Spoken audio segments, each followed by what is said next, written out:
I don't know. Is it leaning to y'all?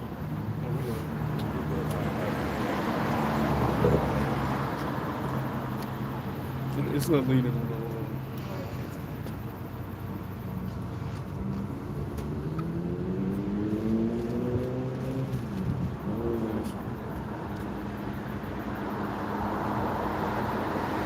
Alright, Shalom, with the GMS Virginia camp of the Hebrew Israelites. Back out here once again to do what we've been called to do, and that's prophesy. Before we get started, like always, I want to give all praise and glory to Yahweh, Ba'ashim, Yahweh Shai, Ba'ashim, Kakadash. Double honor to the elder apostles, a great millstone, the men that we learn the truth from. Shalom, peace and blessings goes out to the hopeful elect of the nation of Israel. Shalom. All right, we're going to touch on the throne of David. Because last night you had this guy come up to the Dallas camp with Sarnetta. When Sarnetta was there.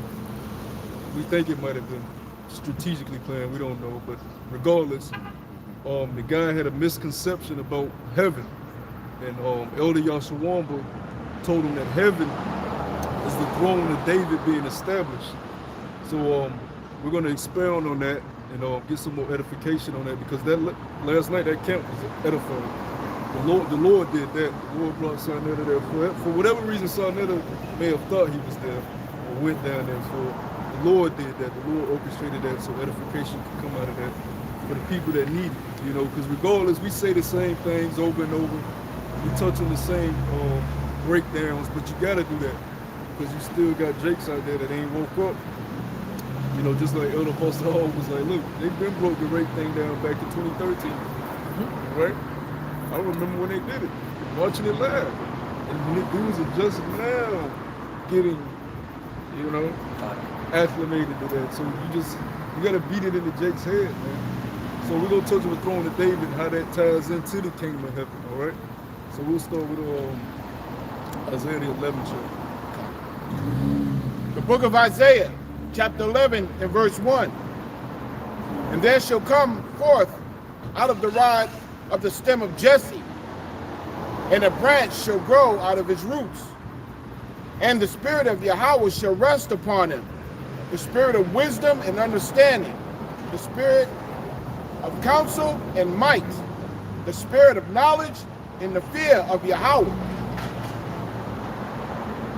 And shall make him quick understanding in the fear of Yahweh. And he shall not judge after the sight of his eyes, neither reprove after the hearing of his ears.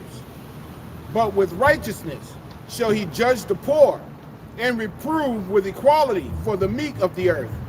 And he shall smite the earth with the rod of his mouth, and with the breath of his lips shall he slay the wicked. Who's he talking about? He's talking about Yahweh Shai, all right? The Messiah that we're waiting on to come set the kingdom up on earth, because it says a branch shall come out of who? Jesse. Who was Jesse's father? David. Now when you go to Matthew the 1st chapter, it lists Yahweh Shai's lineage. You're going to see Jesse and David in that lineage, because he comes from the tribe of Judah. All right, so when you speak about the throne of David being established, that is what the kingdom of heaven is. All right, that's why when the Lord himself told Peter, I will give you the keys to my father's kingdom, that's what he was talking about. You're going to sit on the throne of David ruling. Go ahead on that. And righteousness shall be the girdle of his loins, and faithfulness the girdle of his reins. The wolf also shall dwell with the lamb, and the leopard shall lie with the kid. So this is how we know that it's talking about the kingdom of heaven in this passage, because you're not going to find anywhere in history a wolf dwelling with a lamb. You know what I'm saying? A wolf going to look at a lamb as food in any situation. Right now, 100 years ago, 1,000 years ago. a lamb is food to a wolf. So this lets us know this is speaking about the kingdom of heaven, right? Because you always got to go, Where's that talking about kingdom? How you know that's heaven? the animals are going to dwell peacefully. Right? Even the Christians know when heaven is set up, right? The animals are going to dwell in peace. Matter of fact, let's get on. You know, let's get the one that's a Noah, remember? Get Deuteronomy chapter 10, verse 14. Isn't a kid, Slocky, isn't a kid a baby lamb? I mean, a baby goat? What is a kid? Right? In the verse we read this now, the leopard shall lie with the kid. The kid is a baby animal. I can't remember. Good. That passage is talking about the actual child.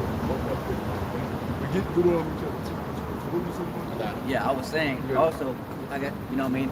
You know, a lot of, well, not a lot of people, but you know what I mean? You always raise the question, it's like, well, then how did Noah get, you know, the animals inside the ark, man? You know, because what? The Lord put fear in the animals when they get them inside the ark, man. You know? You got that Deuteronomy 10? The book of Deuteronomy, chapter 10, and verse 1. And at that time, Yahweh said unto me, Hew thee 2 tables of stone like unto the first, and come unto me into the mount and make thee an ark. That's verse 14. Oh, Salakia. That's straight to the point. Con. The book of Deuteronomy, chapter 14, verse 1. No, chapter 10, verse 14. Salakia. Salakia. Chapter 10, verse 14. Behold, the heaven and the heaven of heavens is Yahweh's. By power, the earth also. That's the point. So the heaven and the heavens of heaven. So the concept of just having one heaven, when you, because that's what the guy was basically coming from. How is heaven on earth? Blah, blah, blah, blah. You're speaking of, you're speaking about that Christianity, people just die and everybody goes to one place. Yeah, there's a heaven where everybody dies and rests for a period, but there's other heavens. So the Most High is the ruler of the heaven of the heavens. What's the heavens? The rulership on the earth, right? The air that's above the Van Allen belt, what you would call outer space, that's known as heavens, where the stars are at.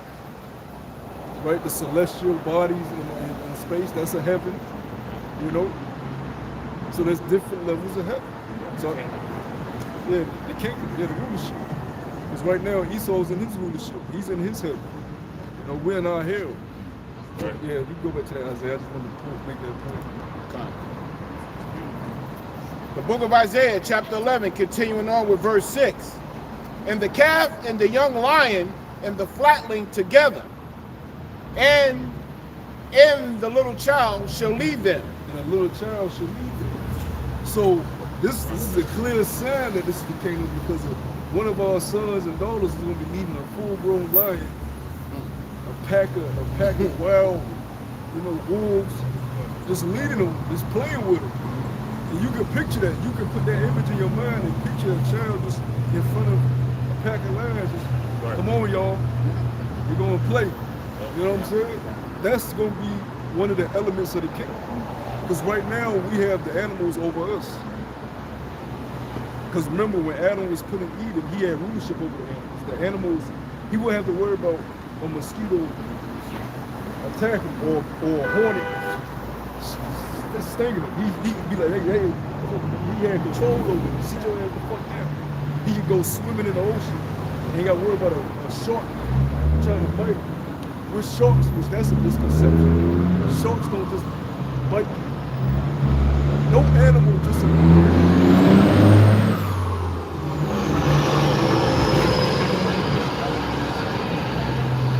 Majority of all animals don't attack unless they feel fear, unless they have a sense of fear over them. And that's just nature. People attack when they feel fear. Like, why do people stand? They have a sense of fear within themselves of something happening to them, or something not going the way they wanted to go.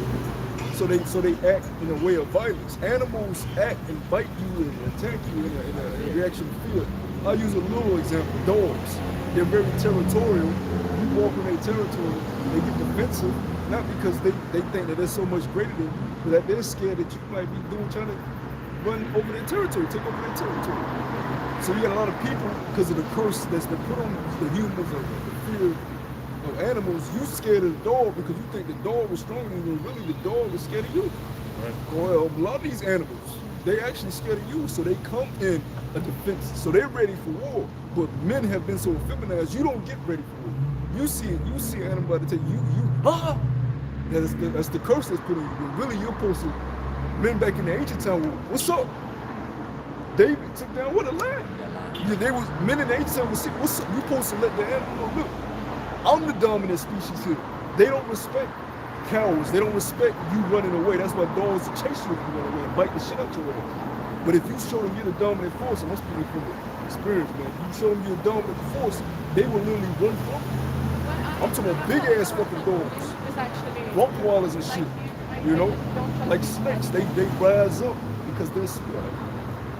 They slither on the ground, so they like to stick their head up this shit, and that makes them feel like they're tall. And really, they're not. But that gives them they believe that they are exuding power in some form, right?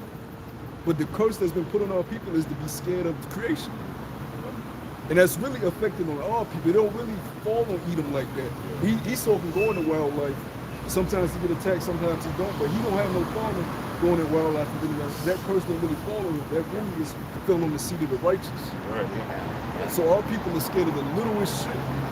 Why? Because that's a curse. So that's actually a curse that goes back to the Garden of Eden. But that's going to be lifted off in the kingdom of heaven. And a lot of these curses, really, is all about the Most High took the knowledge away from you of certain things. Right? A lot of that,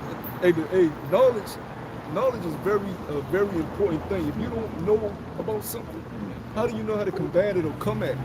That's with anything in life. If somebody puts a project in front of you, put the pieces together, or code this program, you don't know where to start. You don't have the knowledge to do that. You know, so the Most High, really what he did was take the knowledge from us of how to combat certain things and do certain things. Right? That's part of what the curses are. Women that's bald-headed, a lot of them don't even have the knowledge of what to do with their hair. We're just now, it's the year 2021, and you're seeing that these natural products becoming a popular thing, these oils and these things that help the wool hair grow. That's just now becoming a thing because we're at the end of Esau's rulership. Most High slowly giving that knowledge back of how to actually take baths. We thought washing the dove so it was a bath. But the Lord said, no, it's open up them pores and you know what I'm saying? Get up in there with real sense. You know, it's so much stuff that we don't even know. Real sense. All we know is Esau's chemicals. You go to his store, you buy a lotion, you don't know what's in it. It smells like, he may say it smells like lavender, but that ain't real lavender that's involved. Until you actually smell real lavender, you're like, oh shit, this is totally different from what this thing, you know what I'm saying? Everything we've been putting on ourselves and eating is chemicals. Yeah. The real herbs and natural things, that's been taken away from us, man. Let's continue. I'm going to get a quick precept. This is Genesis chapter 9, verse 1. And the Most High blessed Noah and his sons and said unto them, be fruitful, multiply, and replenish the earth.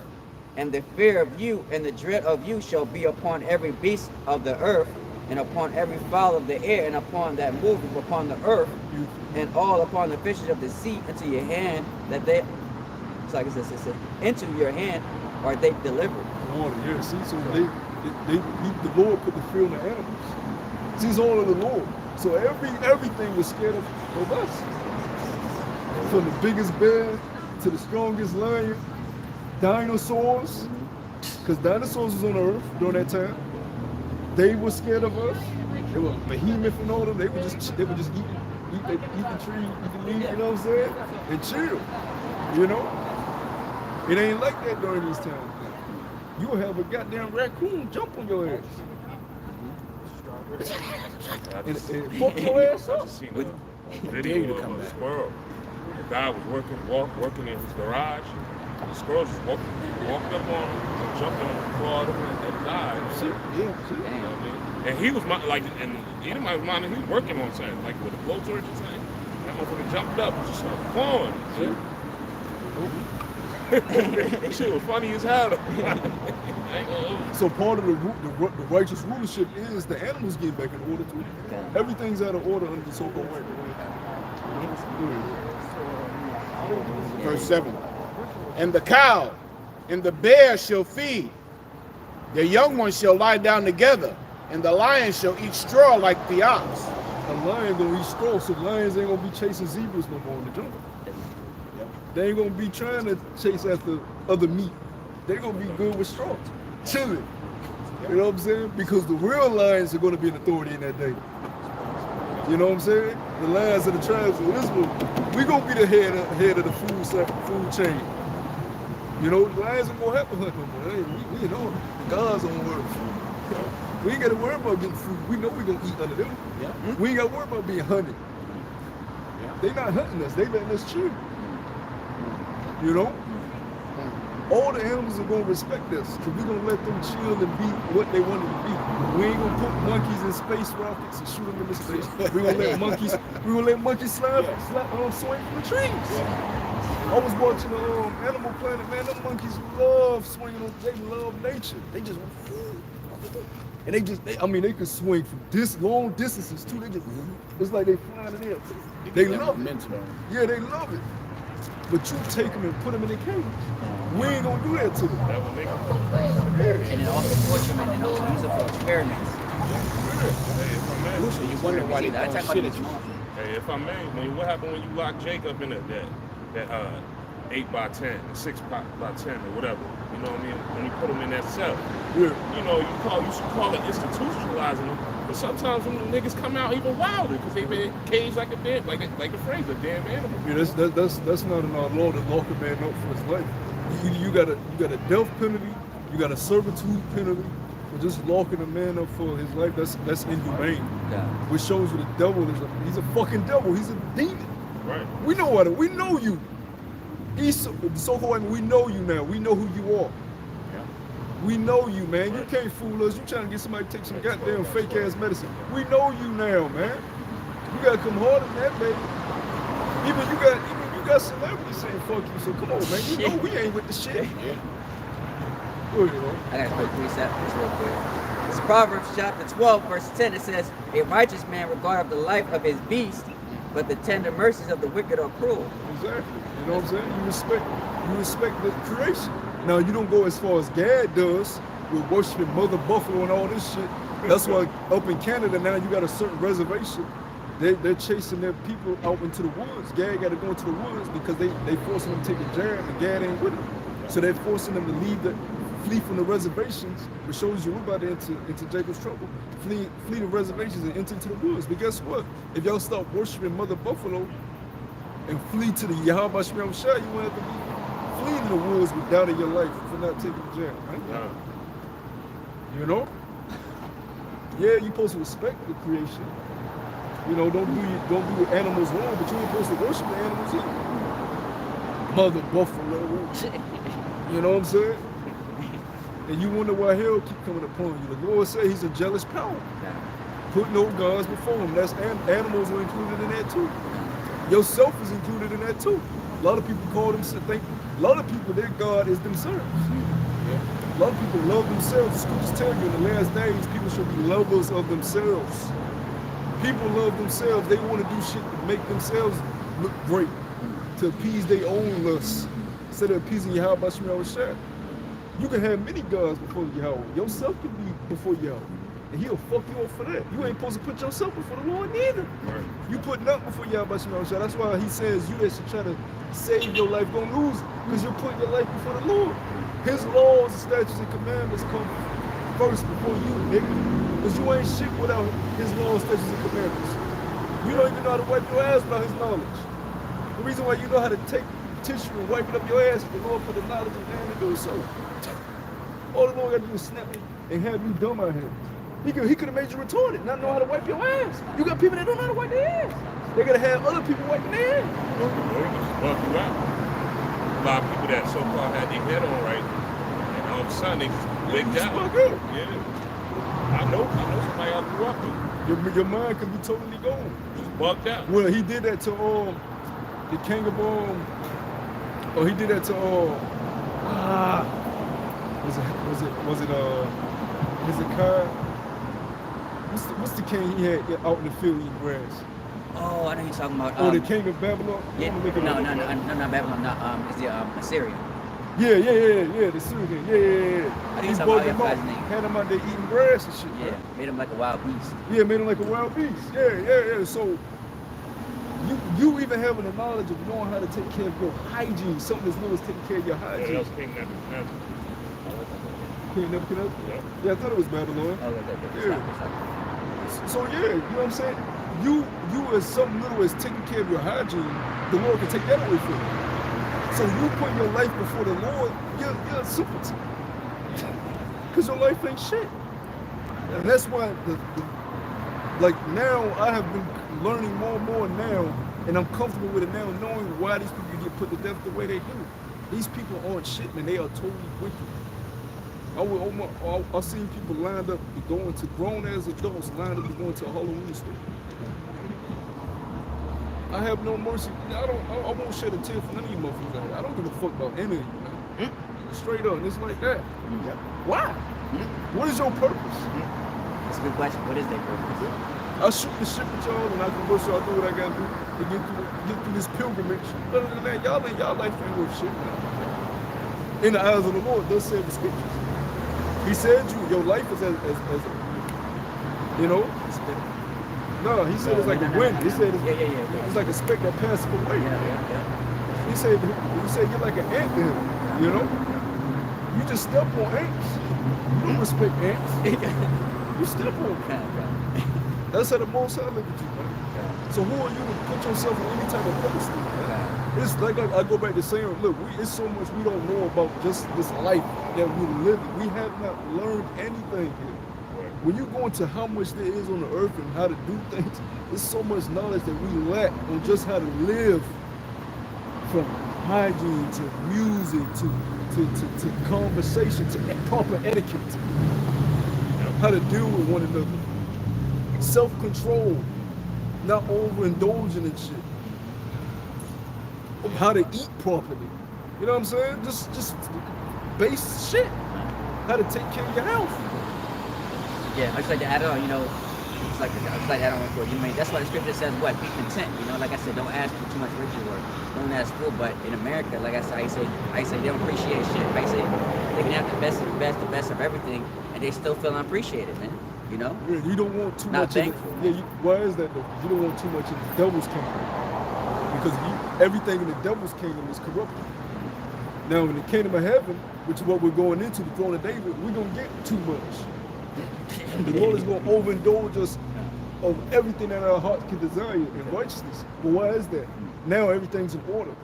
Now everything's in its perfection. Now everything's ran by righteousness. So you ain't got to worry about committing sin or worshiping money or worshiping idols, right? Or going off into iniquity. Over here, riches lead to what? Sin, iniquity. Because you get big-headed and you start having threesomes with women, orgies of women, making women become faggots. You start worshiping other gods. Just like Elder Apostle Hall was talking about King Solomon, how King Solomon might have done homosexual acts. And the dude got all of his, not King Solomon. Scriptures told you he went to go worship other gods. What do you think worshiping other gods mean? You have to do certain acts. So that's not out of the possibility that he went into homosexual acts.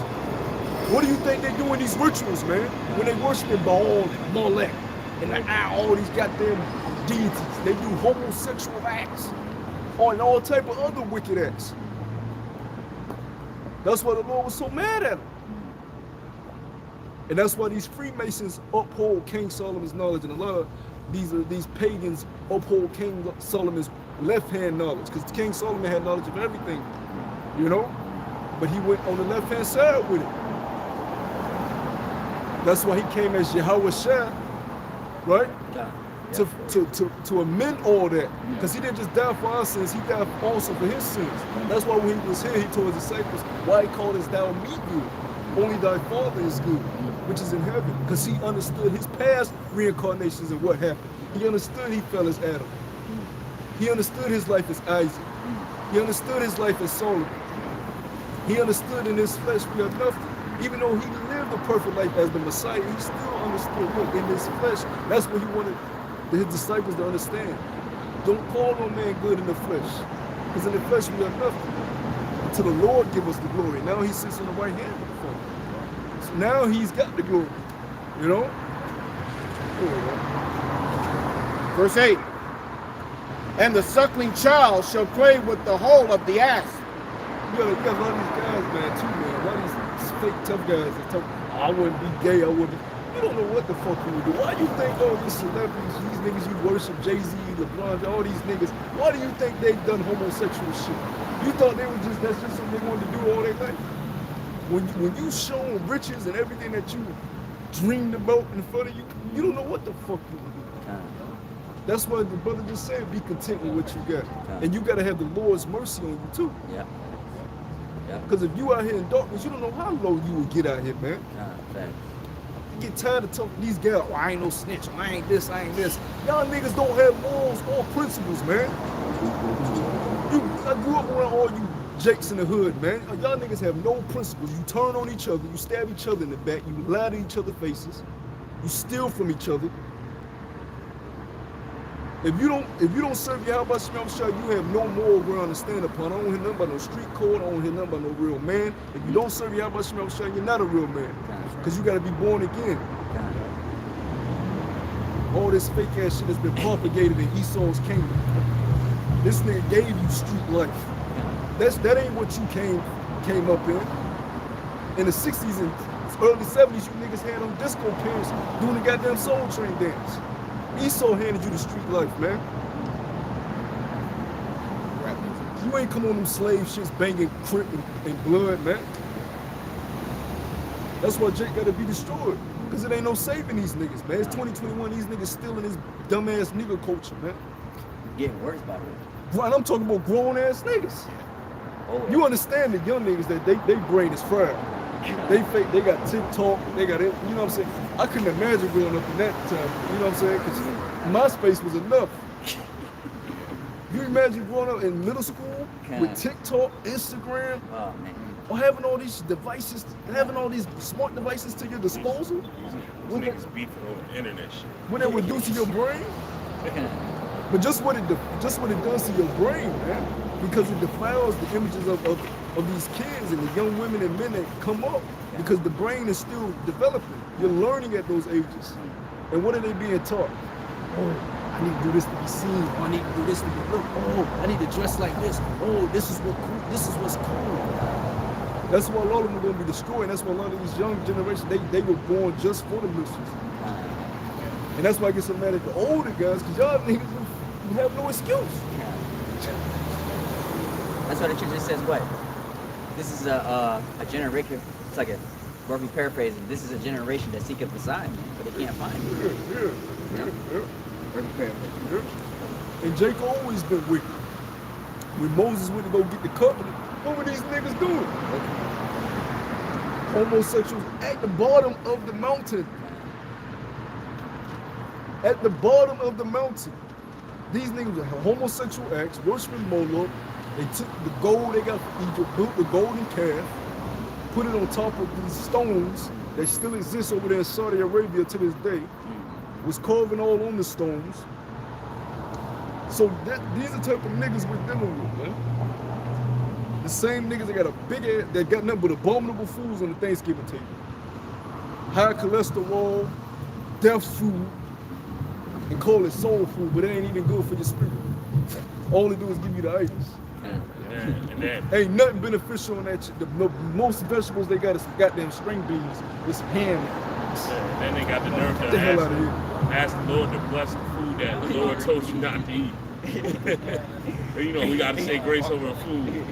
Dear Lord, please make this food nourishable to our body. And it ain't nothing but pig feet, like you said, it ain't nothing but pork in the greens, you know what I mean, pork chops and shit. Big Mom, don't forget about Big Mom. Yeah, Big Mom sitting there with the swollen ankles, proud of herself because she done whipped all this up. And it's a whole bunch of bullshit that's not beneficial for her.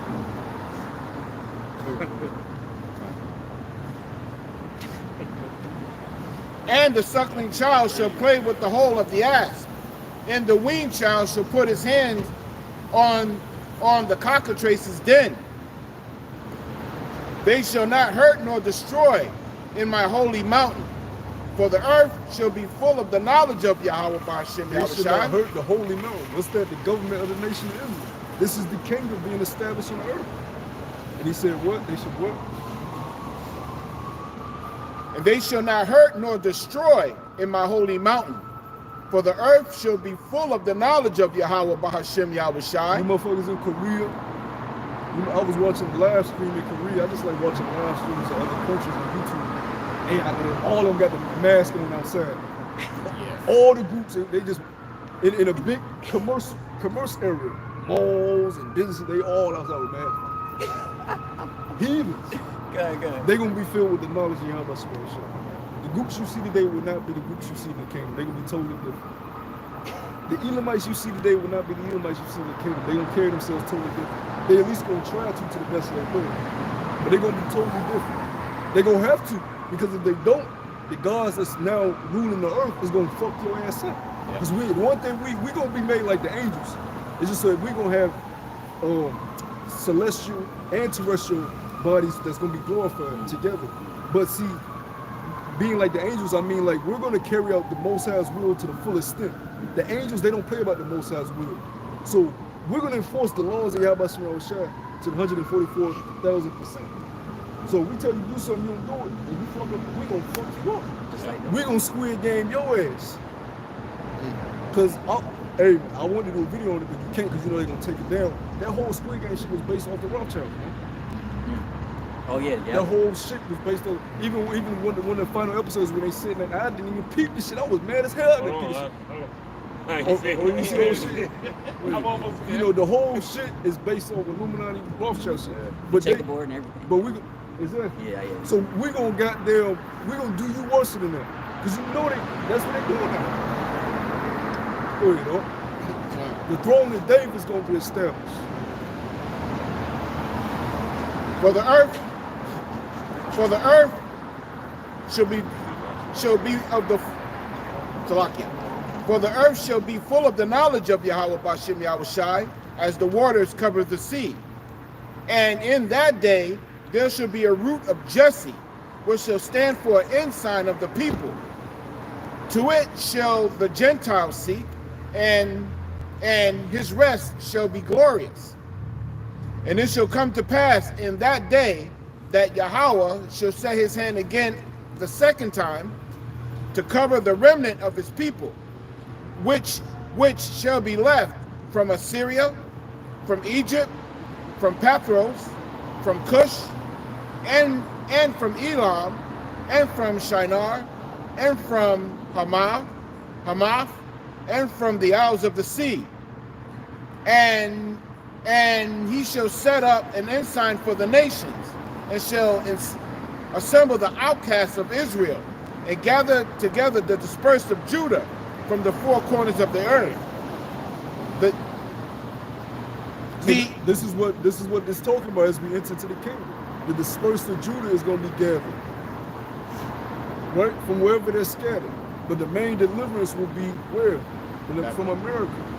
All right, and if you can't see America as being that big boiling melting pot that the Lord established to be the wicked kingdom to rule over the earth, where the fuck have you been your whole life?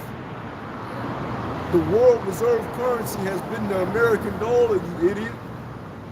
That's whoever controls the money, controls the world.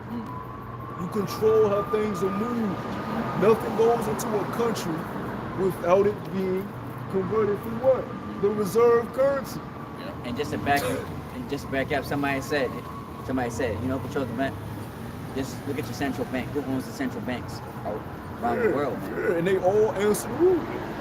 Esau, Edom, okay?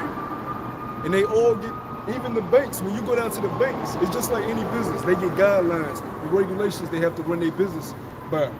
Who do you think gives these private banks their regulations and guidelines?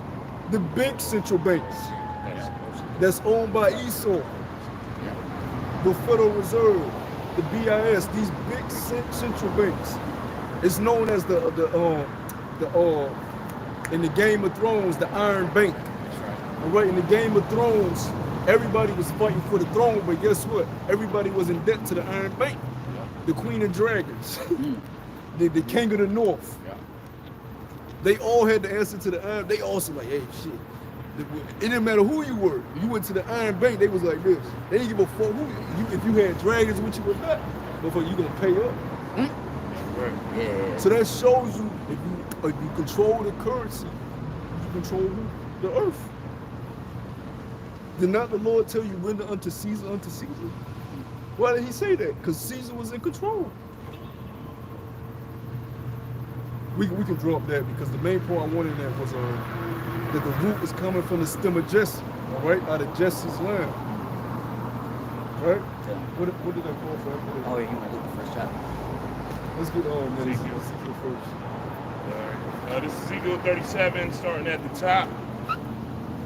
Reads, the hand of the Lord was upon me and carried me out in the spirit of Yahweh and set me down in the midst of the valley which was full of bones and caused me to pass by them round about. And behold, there were very many in the open valley, and lo, they were very dry. Drop down to verse 21. Because we understand the prophecy of the dry bones, us being dry, us not knowing our nationality, us having to be woken up to who we are, that we're no longer just black, we're no longer just niggas, right? Yeah. We're not African American, we're not Negro, we're not colored, that we're actually the biblical sons of the one you call God. We're his actual sons. We have a lineage, a legacy, a heritage to go back to, all right? So now that we're waking up, we're no longer dry. We're no longer in this vast valley wandering in darkness. Now we can see. And the nations are scared because we're standing on our feet as a great army. So read verse 21. Verse 21.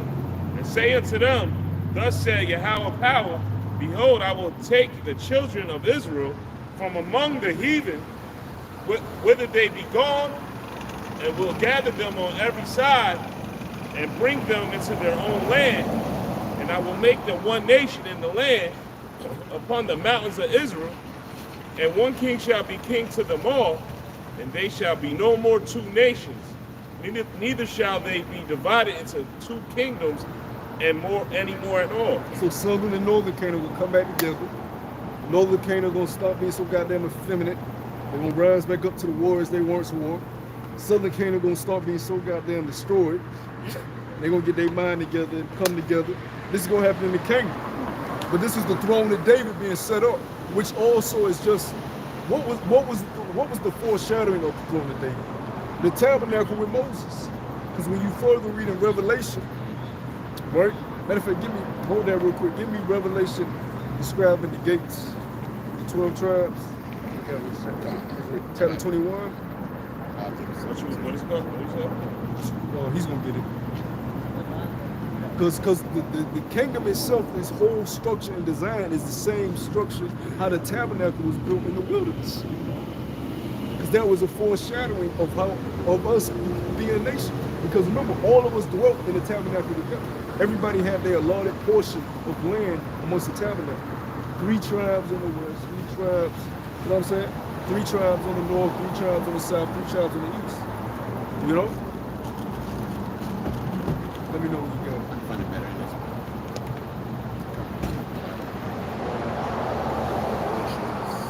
I thought it was 21.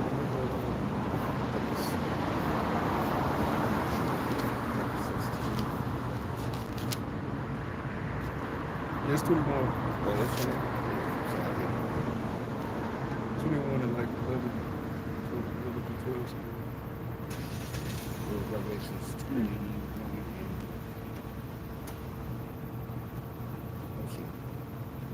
21 verse. Yeah. Verse 11. The one having the great wall. Yeah, I want the point where it's talking about the names of the tribes. So start at verse 11. Oh, okay, come on. The book of Revelations, chapter 11, or chapter 21, verse 11.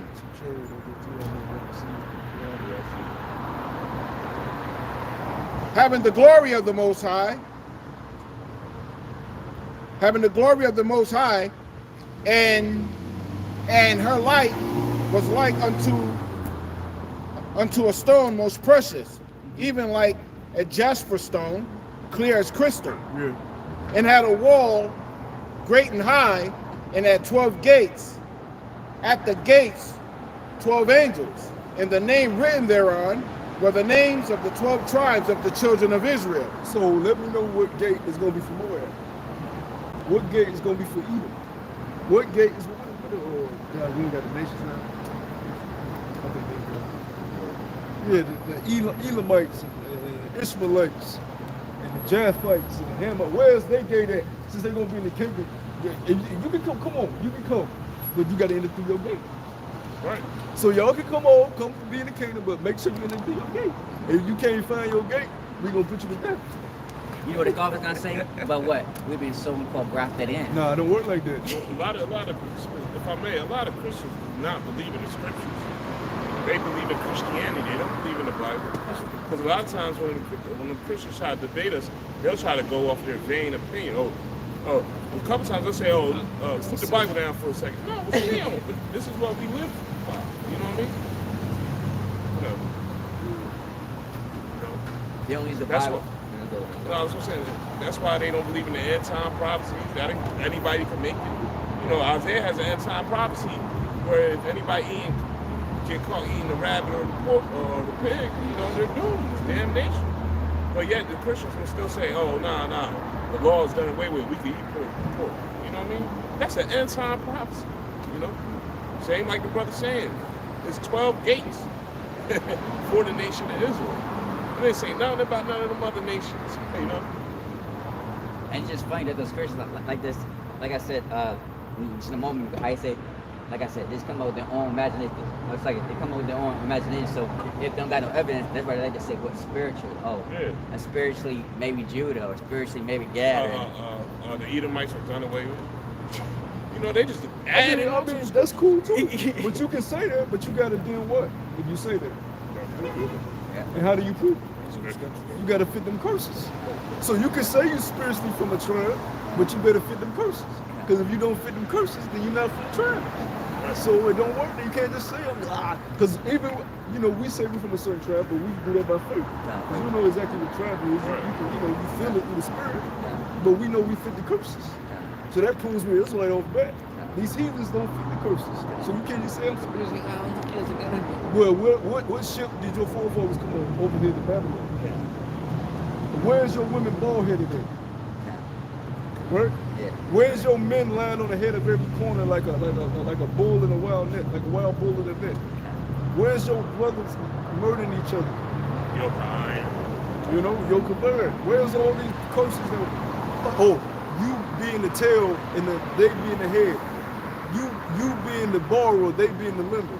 Your nation is the lender, nigga. Your nation owns the banks. For one of all things. You lend to us, nigga. Right. If we want Section 8, food stamps, government assistance, a loan for a car, a loan for a house, a loan for a business, we go to you, nigga. So you don't fit the curses. And I find it funny too. You ain't got no gate in the kingdom. And you better not come to the gates. Because it's gonna be angels. It's gonna be angels at them gates. And there's gonna be chariots hovering over. So you gonna get tormented, nigga. We're not playing with these people, man. That big ass nigga gonna go last night. They can't keep. The believers, anybody that believe in our power, right? That ain't what the scriptures say. And it's always a simple nigga that ain't bringing out no precepts. Just talking. Where's your Bible at? Here it is. We got the little word in our hands, and you coming to us telling us we're wrong. We got the word in our hands. You just spouting bullshit. You won't even pull the Bible. You ain't even got the app on your phone. If you was half of a decent nigga, you at least had to be able to pull up the app. These niggas ain't even got the KJV app on their phone. So stop it, man. Y'all with semantics. Y'all just want to argue. Then a nigga gonna say, when they say come up out of here, my people, that mean we supposed to leave? No, that mean we supposed to leave. Well, nigga, why you still here? That's so you just want to argue. No, we supposed to leave. Then why you ain't leaving, nigga? So you don't believe that, you just want to argue. That's Jake. Even Well, we after don't they deal gave with him niggas. precepts. Yeah, we don't deal with niggas, man. That's Jake for That's a lack of faith altogether. You know, the prophets broke it down for you, but you still don't believe. You know, like the elder said, you don't like what's coming out of the scriptures, then go down the block. Take your ass down the street. Yeah. Oh, you talking about in the Hall video? No, down in Texas, Oh, down in Dallas. because Pastor Hall was watching it live. He was doing like commentary. Yeah, I He saw kept that saying, too. "Take your ass down the block. Take your ass down the street." Yeah. You know what I'm saying? Because after a while, you lose patience with Jake. It's like, come on, man. You stop. You playing semantics. You know? The sign is wrong. Where your sign at? Yeah. Don't tell us we're wrong. You ain't got shit. Yeah. Where your street corner? Where you teaching at? What he doesn't know is most of the GMS camps, or all of the GMS camps that I know of, use the same sign. Blacks, Hispanics, Native Americans, even over in Africa. And what's the important thing? You worrying about the sign or worrying about your salvation? If you on the sign, nigga, you should be appreciative. Yeah. Yeah. This place got to be destroyed, man. I just realized what the hell they got on. I thought it was regular gear until they got close. They trying to be like drug Miami dealers Vice. and some shit. Yeah, I don't fucking Columbia. know. Columbia Suburb. What the fuck is going on, man? What you want me to get out? It ain't even Halloween, is it? Today? Well, the grown-ups, they supposed to be grown-ups. The grown-ups do parties on Saturday when they go to the church. But they said a lot of people want to do it on Saturday because Sunday, God's day, whatever. Get the hell out. Nigga, you gonna do it, just do it. What day you do that? Right. That goes to that bullshit again. But Sunday ain't got shit to do with our Lord. You know what I'm saying? The Lord said you got the first day, the second day, the third day, the fourth day, the fifth day, the sixth day. So he ain't say nothing about no Monday through Sunday, man. He ain't say nothing about no work day, a 9 to 5, you work through Monday to Friday, then you have Saturday. The Lord didn't set up life like that. This place gotta be destroyed, man. You got people working graveyard shifts. Just for a little bit. This of, place a is couple of slavery. pennies. Or a couple of pennies. Yeah. Are you risking life? Wait to get off that shit. See, but any Jake out there who's actually going after these folly days, even after being told that it's bullshit, even given the history of it, and if they still following it, then they just need to be destroyed. Yeah, they just need to be destroyed. You know what I'm saying? Especially now, 2021. Nigga, if you celebrate Halloween 2021, you already dead. So Yeah.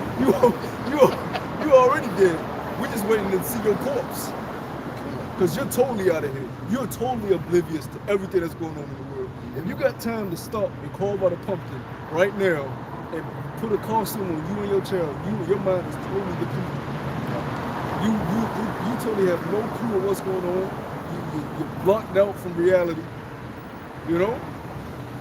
Grown ass nigga with a Super Mario costume on, 40 years old.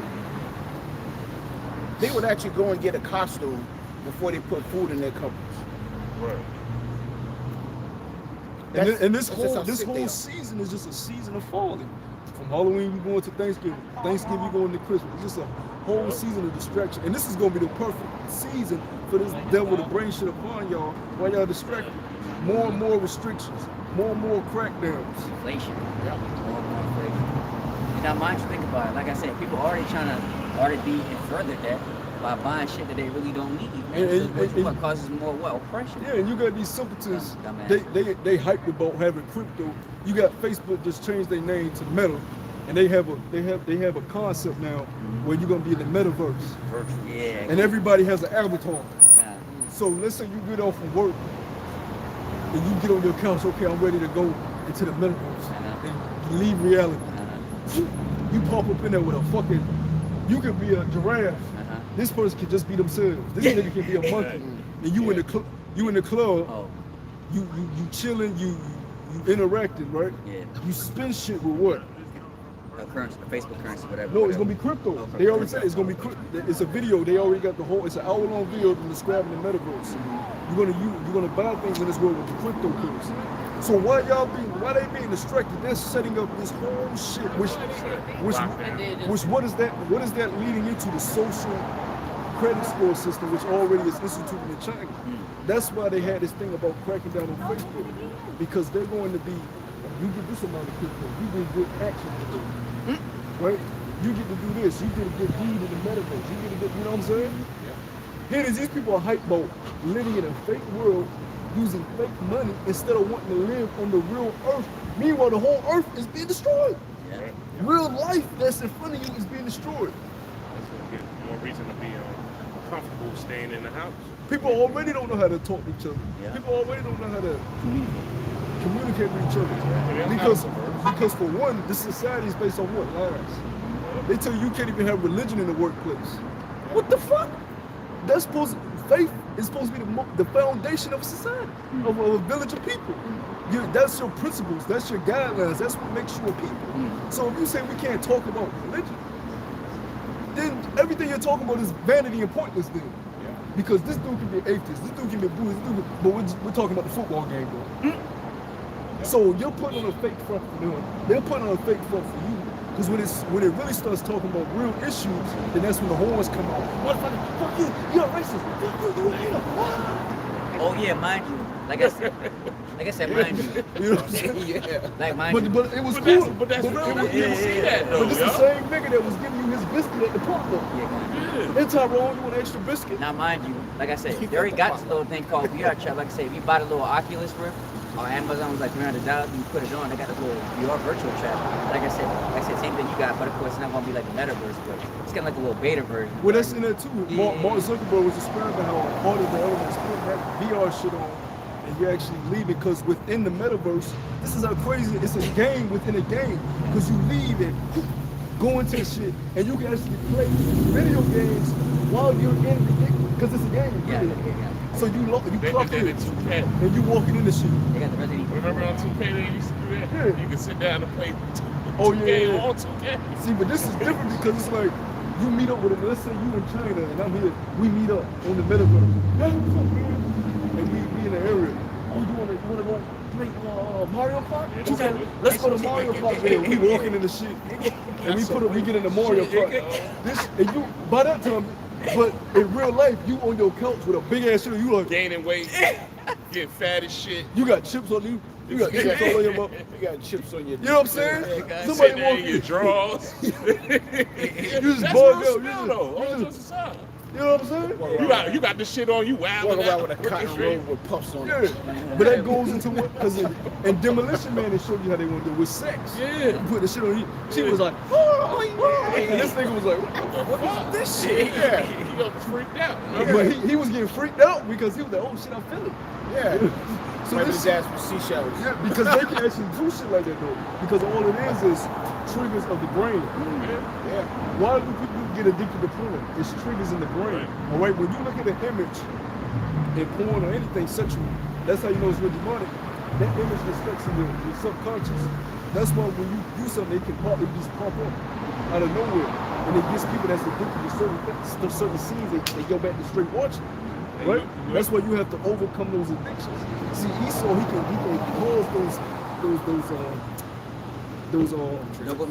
those triggers, right? And emotions to give you those feelings in your brain to make you think you're actually doing it.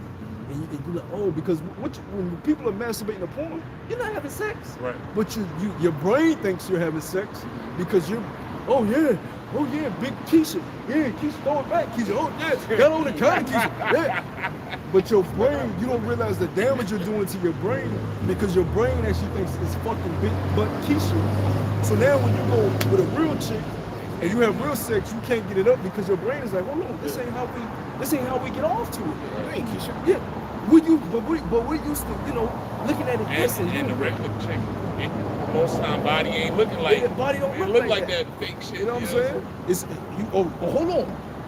You heavy as shit. This ain't like you know what I'm saying? So it's just so many elements of the real life thing instead of this virtual world shit. It's a total different, spectrum, man. I was gonna say, you ever have a dream so real, it felt so real when you woke up, you thought it was reality. You damn devils know how to get into that realm of your mind, yo. Yeah, it's your subconscious. Yeah. Every memory goes into your memory bank. Your subconscious, it stays there. That's why you can be doing something one day and then just a memory of your childhood just pops up out of nowhere. And you remember it vividly. One day you might not be able to remember, but this day it just you remember it vividly. You're like, what the fuck? A certain smell. Because your brain is able to just pull it. That shows you that the Most High, His creation is amazing. Your brain is just able to pull up these images out of nowhere. You know, that's why it's very. You gotta be very cautious of what you intake. You don't realize how much damage you're doing to yourself, because you're causing more battles that you gotta overcome in certain ways. You know what I'm saying? Because those demons play off there. And they'll plant certain images in your mind. And now you're distracted with that. So man, now you give these niggas a VR and they fucking in a hole, but now they just escape reality. They don't give a fuck about morals and principles and commandments. They can be who the fuck they want to be. So that's what we need to live. We need salvation to escape this shit, man. We want the kingdom. We want real life. We don't want no fake shit. And it's gonna be to the point they're not gonna want to holler at a real woman because they got everything they need on that bird. Which I can't blame these people, because women ain't shit. It's like I was on the Kevin Samuels comment board, and these niggas, hey, you think Kevin Samuels bad? Listen to his followers' comments. Fuck this bitch. Bitch, this bitch a whole son of a bitch. She lying. Fuck this bitch. She could just be talking. They just like, this bitch lying. Fuck it. But you know why they like that? Because of what the fuck the devil done did to these men on earth to have men in the state that they are. So that shows you men are about to wild out when drinking sugar. They are tired of this shit. Just like this. That's why the red pill community is so big now. Yeah. Men have had it. I'm on a workplace talking with every Jake knows about Kevin Sanders. Damn. These men have had it, man. So when Jacob's trouble come, you women are gonna get ravaged and beat the fuck up. Because these men, they ain't like us. They crazy. No, I was gonna say, just like the shit on Philly, the dude that raped that girl 20 stops, 20 plus stops. And everybody, he's had it. And I just seen this other bit, I don't know if brother seen it. A young Judite chick, she had a dog. For some reason, she just went in her house, she was on the porch. And right when she went in her house, she closed the door. Big, lanky, tall Jake came up, trying to ring the doorbell. He could come out his pocket with some zip ties and gloves. Calm though, he ain't, you know, cause you seen the video where the dude ran in the project hall and tried to get, it was like this, but he was calm. He even got on the lawn, started acting, pretending like he watering the grass. Some case in the house, waiting for the girl to come out. Yeah, they ready to play ball. Yo, dudes are tired of being rejected, tired of having to spend their money.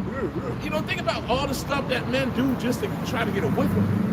And that's why the throne of David being set up is so instrumental and important, because in this society, you make men, when you break us down, when you break this society down, we're in nature, right? And we're just like every other mammal. We're gonna hunt women, we're gonna hunt food, we gotta hunt food, we're just like any other mammal. So when you put a man in society where he's working and toiling, he can't even listen. He's dealing with it, but he's still got to deal with all the other stress of his life. It's going to cause men to explode. And what's keeping these men from exploding? They're contemplating. I want to go to jail. That's a pussy. Jail. Pussy. But when they don't have to worry about jail, they're gonna be running rampant. I'm talking about they just gonna be banging on doors, see who in this bitch. Yeah. Oh shit, it's a nigga. My phone playing on my next house. Boom, boom, boom. Yeah. Oh shit, So there's those a woman women- in this shit. Yeah, so basically, like I said, there's women that live by themselves, independent. Yeah. Don't got no man. If I may say this, And it's easy. Yes, easy. See, because Esau made it easy for the serial killers. That's why one of my favorite, one of my role models, Ted Bundy. No, but that's why Ted Bundy, when they was doing the feminist movement, he was able to run rampant because women were being allowed to just go out and shit, right? Now, he's made it so easy. Let's say you went to a grocery store or something, you see a woman, you like, all you gotta do is wait in the parking lot, see what time she on. Then you catch her. Yeah. She works every Wednesdays. I'm gonna get on Wednesday at 8. That's what these niggas do. Yeah. Because Esau has made it easy. That's why the Lord said, no, keep your daughters in the house. Yeah. And if you really want to protect them, put a goddamn chastity belt. You keep it. You know what I'm saying? That's why the Lord gave these rules. It's not just for nothing. But Esau said, no, roam free. Well, okay, then get raped and ravaged. And even the rape we're talking about, that's in the scriptures. ain't even the rape that goes on out here. The rape that goes on out here is on a whole nother level of wickedness. Yeah. You talking about women being brutalized, gang raped, Getting murdered. Sodomized. yo, All that. Elder Yeah, Malcolm. especially Edomites. I remember, like I said, just make it real quick. I remember the story. Like I said, she was married, but she had a party. And she, he drugged her. Like I said, this was like viral news. I think it was like a few years ago. And she said, like I said, when she passed out, like I said, these two Edomites helped finally help got out the room and helped her. And it's like, just to make it real fast, like I said, she got drugged up, and like I said, Edomite was doing all types of God knows what when she was passed out. And like I said, luckily these two Edomite gentlemen, whatever, helped that lady out. And from what they said, man, they were shocked, man, when this goddamn devil did to them. Did she live? Huh? Yeah. Oh, that ain't shit. Look, Elder Malcolm did a video. This was in the 90s. Norton came a chick, and she was like 13 or 14. And she affected women too, man. Yeah, she was like 14. And she was with her friend. She was an Edomite. Her friend was like 15. They leaving a party late at night. And they run into, and it's a gang of dudes. They have an initiation.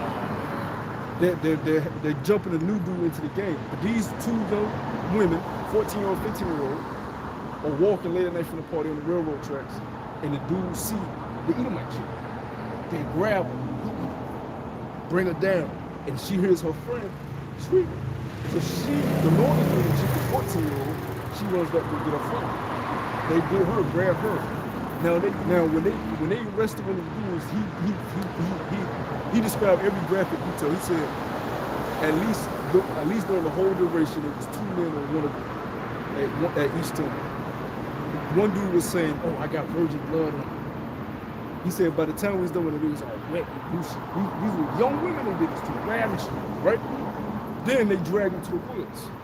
After they done anal raped them, did a bust in them, bust all on them. Virgin, pure women, right? Drag them to the woods. Take some shoelaces, bring them around their neck, kill them. And then one girl's like, "Please, just give us our life." Kill them in the woods. For a 14, 15-year-old girl. And this happened in the 90s. So when we bring up the law on rape, it's the prevention system like that happened. But see, in this society, and it gets more brutal than that in this world. You know what I'm saying? But imagine your daughter, you let your daughter go out on a party and she gets gang raped. Her first experience with sex is gang rape and then murdered. So don't tell me this is the society we should be living in. You know? So let's go back to Ezekiel. Yeah, Ezekiel 37:23. Neither shall they defile themselves anymore with their idols, nor with their detestable things, nor with any of their transgressions. But I will save them out of all their dwelling places, wherein they have sinned, and will cleanse them. Yeah, Jake is heavy in idols, man. Jake is wicked. Don't let these niggas in the entertainment world fool you. Because sometimes you'll watch their interviews or you'll listen to some of their songs. You'll be deceived by them, by thinking they some upright dudes. These niggas have murdered their mothers, sacrificed their mothers, sacrificed their best friends, and the homosexual have done the most horrendous shit that you don't even know about. They in all type of rituals and abominable acts. And you'll watch the interviews and think, "Oh, this is a normal, you know the fuck, that's a fucking demon." The same way he can get up there like Mark Zuckerberg with some goddamn Sweet Baby Ray's on a bookshelf. Yeah, that's some sicko shit. This shit just sitting neat, and it's neatly up there, Yeah, like, that's some sick but on a bookshelf. This Like like a Elder book Yashua, yeah, like Elder Yashua said, the nigga, they probably got Ray in the underground in that shit. Sweet Baby Ray in the building. That was some enchantment shit on Jake. You know what I'm saying? But the same way he can get on camera and portray, you know, that clean-cut image when he's a pedophile, murderer, they drinking kids' bloods, they eating babies. That's what these guys, Joe Biden and all, that's what they do. And they get on camera and you wouldn't even know, because they don't show you. Jake do the same shit. They do the same exact shit. You just had Biden throw up the 6 over his ass. He threw up the 6 with the thing, he did like this on the podium. You know? So these people are totally satanic. That's why we gotta get the fuck up out of here, man. You know? When they have sinned, and will cleanse them, so shall they be my people, and I will be their power. And David my servant shall be king over them, and they all shall have one shepherd. That's the point. David, my servant shall be king over them. Right? That's the throne of David being set up. And they should have a shepherd over them. Go ahead. They shall also walk in my judgments and observe my statutes and do them. And they shall dwell in the land that I have given unto Jacob my servant, when your fathers have dwelt, and they shall dwell therein, even they and their children children's children forever, and my servant David shall be their prince forever. So that's the kingdom. Because we're going to dwell safely forever and ever. So the kingdom of heaven is the throne of David. So when the elder made that statement, a lot of people don't understand that, what that means. That's because the scriptures describe Yahweh Shah coming back with King David to establish the Father's will on earth. That's what the kingdom is. What is a kingdom? What is the definition of kingdom? Rulership. You're not a king unless you rule over somebody. All right? It's dominion over something. All right? So people talk about the kingdom, the kingdom, the kingdom. But somebody got to be subject to the kingdom. A king has subjects. If everybody's a king, as these Christians say, we're all sons of God. If everybody's a king, what are you ruling over? Okay. Kings have servants. You're going to be working, you're going to build your own houses. You're going to do your own work, you're going to clean your own shit up. No. Kings don't clean. They don't work and toil. You know what I'm saying? Every kingdom that was set up had slaves. Every kingdom. Yeah. And how was kingdoms got? Through war, spoils, rape, ravishings. Yeah. You know, that's how societies are built. Yeah. I was watching King Arthur the other night, and that shows you the depths that Esau will go to keep his power. Because it is King Arthur was, when his father was murdered, the sword was thrown away, but he was murdered by his uncle. King Arthur's uncle murdered his daddy. But see, the only person that could take the sword out of the stone was who? King Arthur, right? So the uncle knew, I got to put King Arthur to death. But see, what he would do to fight, this is how he killed King Arthur's father. He went and sacrificed his wife, and these demons, these witches gave him power. It don't last forever, but it lasts for a certain period of time. He just this like demonic power. He's able to fight the sword and kill King Arthur's dad. Then once King Arthur got grown up and got the sword, his uncle sacrificed his daughter to get just a smidgen of power. He was crying and shit. I love you, baby. He murdered her and gave her to the demons. And he fought King Arthur as their demon power and lost. So imagine that he did all that sacrificing just to end up losing. That's what he is doing. Because he don't have the blessing. We have the blessing. But what does he do? Sacrifice, just to keep power. Sacrifice, because he got to keep doing that. Them left-hand side angels are dealing with him. Right. He got to keep offering up these sacrifices to Satan. Listen, babies. Right? There's no telling what's going on tonight. Yeah. That's what does the scripture say? They have become. They're gonna find out they were weary and they're wrong and their evil actions because they were toiling, sacrifices and rituals, and for naught. When all we had to do was serve the Lord, because it's our inheritance. We don't got to do much. The Lord said his burden is easy, his yoke is light. We don't have to do much because we were chosen. You know what I'm saying? Esau the one that got to do a master plan, poison the food, poison the herb. I got to fight. And all that for naught because he's going to lose. You know? The throne of David is still going to be set up. And your ass is going in the worst slavery ever known to mankind. We're going to make our shit look like child's play. And we're going to have the power and the strength to do it too. We're going to take your newborns right at the womb and just right in front of you. Brains everywhere. Eat them like baby. Bam, bam.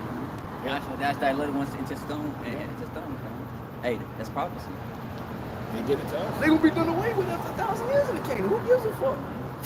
They just like the other nations. Yeah, they just did a work. Who needs Edomites? What has an Edomite done but bring confusion, death, chaos, destruction, wickedness, homosexuality, just off, man. I was on my bro, and these two dogs was outside in the yard, and I kept hearing something howling. And when I got off the truck, it sounded like the howling was coming from inside the house. But the dogs was like responding to it. And I'm like, is that the woman in the house howling at her fucking dogs? And it was like, oh. in the house, but the dogs are just at the porch waiting to come. They're like barking back, and I'm like keeping this. And I look, and she opens the door, there's dogs in the house and stuff. I said, yo, these Edomites are weird, bro. Edomite shit, man. They weird, man. Yeah, pigs for dogs. Oh yeah, you seen that clip? I'm walking, and I see this big ass pig. This shit is real. You can't even see his eyes. I wish I could have seen his face. Everything was like scrunched up there. You couldn't even see the eyes, but he saw me something. He seen me recorded. He just eating everything he could find. Then when he seen me, he just stopped like this. He just stopped like, cause the nigga, you can't see his eye. He's just looking at me with his scrunched ass face. And I saw all that. I said, look, it's a fucking pig. Edomites just got pigs as pets. Did it have a leash? It was just rocking, eating. I said, man, I got to walking this shit. Big ass, black ass pig. This shit was like this big, just out there, ass all out. Yeah, I see. Put that up in the chat. Yeah, ass all out there. No leash. I said, get the Was it fuck out of fenced here. in? No, fenced no, this nigga's walking the street like this nigga's just walking. He belongs to that house? He belongs to a guy, but the nigga just walking like if you was next door there, he walking in your shit.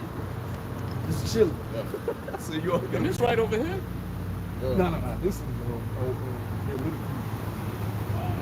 yeah, I said, man, I gotta record so I'm doing this shit. These Edomites say right, man. They weird. There's no telling what they He had don't in the have no house. farm. He don't have no land. This nigga just got a pig. No fence. Big either. ass fucking pig. That's I What could the say fuck you is down that? south. You need your farm cleaned up, your land cleaned up. They you using them for the purpose. This nigga's got a big ass, dirty ass, nasty ass pig. It looked like a Boy, warhol. yeah, that's how it. Boy, if you would have seen his face, literally the eyes, you could not see the eyes. It had these big ass wrinkles in the face. And I was like, what the fuck? So I'm recording this wild shit, man. These Edomites ain't right. And they'll have that with 4 dogs in the house. They are strange out in that area too. They ain't right, man.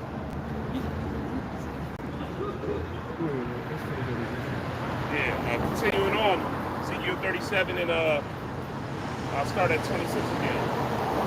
No, 26 slot. Sound like you just smack that damn pig. Everything just ass on the pig. Just smack it. Your whole body just ass. Because the whole shit just fat. You know what I'm saying? It's nasty, man. The fact that people eat that shit, man. That's the ham too. That's the ham. Yo, man, I tell you, man, my grandmother, every morning she gotta have her strips of bacon. I walk in the house and I'm like, yo, open these windows, yo. Open these windows. And see, the crazy thing about it is, it may not do something to your health immediately, but it does something to your brain immediately. Oh, yeah. Immediately, it affects your brain. It changes your mood. People be up and down in mood, don't know why that pork place is, because you got parasites all in your body. Remember that video I showed out here where they pulled that bone? Oh, the tapeworm? Yeah, and that's because of pork. And one time a woman had mad parasites on her brain. They had to open her brain up to get the parasites out from eating pork, yo. See, we haven't eaten pork in years. Right. So a lot of those parasites that was loving that pork, they died off in our system. But we The still smell have annoys parasites me. from other shit. Yo, the smell annoys me, yo. Like the smell of pork being cooked, like my haven't stomach smelled that shit in a turns, minute. yo. You know what's the worst one with parasite when they get inside your eye? That's the worst one. That's all I understand. Parasites all through your stomach. But see, that's what's in the jag, that hydra. The hydra is nothing but a See that fucking video? parasite That shit's that scary. you can't kill. Like I said, every time you try to cut it, that shit multiply. I'm like, Multiply. God damn. That's a virus, man. They tell you what it is in these Marvel movies with Captain America, Hell Hydra, and all this other bullshit. Yeah. You cut off the head, it keeps coming back. Yeah. They told you that, in these Same Marvel thing with a movies. parasite, like I said, with a tapeworm. Like I said, what you gotta do, you gotta cut off the head. Like I said, you cut off the body, it's gonna regrow the body. Yeah, right. Go back, yeah. With parasites, how do you kill parasites in the body? You have to starve them out. Yeah, no, yeah. So that's why they say you going fast. You gotta go on like on fast though. So when your body totally changes, and the parasites no longer have no environment to live in. You know what I'm saying? And your whole system restarts itself. You know? You got to change your diet. Oh yeah, you have to. Yeah. That's what I'm saying. That's what the fast is. And it's a I'm battle. not- You can't just not eat for a whole month. You gotta eat green. You gotta drink cleanse water, and you gotta eat proper shit. I just bought some beet juice. Yeah, it's certain shit you gotta eat. You know. Also, we all got parasites in us, but it's a level to the can't get rid of the parasitic parasites. disease. Yeah. You can get rid of You can't get rid of them. You have to go on a strict fast. You know? You have to go on that diet Daniel did in the book of when he went on, they say when Daniel went on that diet, and every man that was with him, his whole appearance changed. Because the king, he told the king, look, let me show you what my diet was doing. Because everybody was eating meat. It was called King's meat. People were just eating meat how they wasn't like they do now in today's age. All this meat. That ain't healthy. But anyways, he went on, greens and beans and lentils. They said his whole appearance changed after, being on that diet. They said, it was like, damn. And the king was like, put all that in this. Verse 26. The diet is not advertised in America. Cheetos, candy, pure death. And I find it funny, like I said, the damn devil talking about something with the potion, like I said, it can help you boost your immunity. Meanwhile, like I said, now mind you, like I said, I've been through this, but at the post, like I said, again, you have all this money for the potion, but you can't have, like I said, you can't produce healthy products. Well, right? It's not for him to do that. Yeah, of course. But I'm just, like I said, basically, like I said, you just being a hypocrite. Like I said, immunity. But meanwhile, like I said, you're not telling people what to go exercise, eat healthy, and all that stuff. Yeah, but see, he's bringing the balance because the alternative been here, it never left. Yeah. The herbs have always been, the earth has always been here. He's just balancing it. You gotta always have the balance. Well, remember Rockefeller, he banned so-called holistic drugs and herbs so he could get that pharmacia rolling back. You know what I mean? Yeah, it was shunned on. So now, like you said, now it's popular to get the black seed oil, the dandelion root, but it's always been here. That's that balance. That's that balance. Is your medication these days are purely synthetic, Right. oil based, Right. or what's the word? Petroleum based. Yeah, petroleum. That's right. All this shit is I learned that in pharmacy tech. Yep. No way it's good for you. But see, the health style got real popular at the beginning of this pandemic. Because everybody, my health, now everybody want to get really healthy, but really they don't even understand. Like you just can't take medicine. You have to change your diet. This begins with your diet, man. You can take the supplements, but if you still eating bullshit, you eating the shit that's causing the ailments. You can't get rid of the mucus if you eating heavy meats and drinking dairy. It doesn't work like that. And then you're gonna check like the mucus score. It don't work like that. You keep your mucus in your body. Now you still eat the bullshit every now and then, but don't act like you fighting a virus if you ain't changing your diet because you ain't. You know? Yeah. Go ahead, bro. Continuing on, verse 26. Moreover, I will make a covenant of peace with them. It shall be an everlasting covenant with them, and I will place them and multiply them, and will set my sanctuary in the midst of them forevermore. See, that's that new covenant we read about in Hebrews. See, this is a total prophecy of the kingdom here, the sanctuary. The Lord is going to actually dwell amongst us, man. Yahweh shall himself, and then we're going to be able to visit Yahweh in the realm where he was at. That's going to be a whole other gift. Verse 27.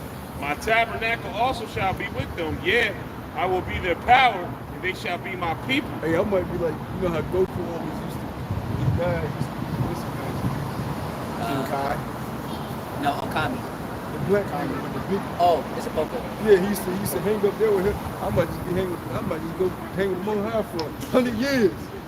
Chilling. He was up there. He was chilling. You know what I'm saying? My family got to wait 100 years. We come down. You know? And we got nothing but glory waiting on us, man. It'll be like an hour to them. Yeah. Verse 28. And the heathen shall know that I, Yahweh, do sanctify Yasha'Allah, when my sanctuary shall be in the midst of them forevermore. There you go. Get that This is Luke chapter 1, verse 1, and it says, for as much as many have taken in the hand to set forth in order a declaration of those things which are most surely believed among us, even as they deliver them unto us, from which from the beginning were eyewitnesses and ministers of the word, he seemed good to me also, having had perfect understanding of things from the very first, to write unto thee in order the most excellent Theophilus, that thou mightest know the certainties of those things wherein thou hast been instructed. There was in the days of Herod, the king of Judea, a certain priest named Zacharias of the course of Abi, and his wife was the daughter of Aaron, and her name was Elizabeth. And they were both righteous before the Most High, walking in all the commandments and ordinances of the Lord. Drop down to verse 31.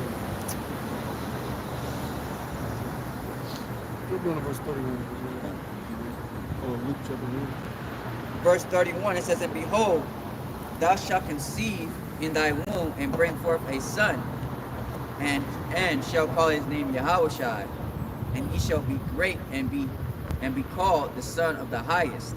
See, now this is that man from the root of Jesse, right? The lineage of David, King David, that royal line. That's why the prophecy in Genesis chapter 49, brother, get that real quick. Genesis chapter 49, where it speaks about Judah as a first line.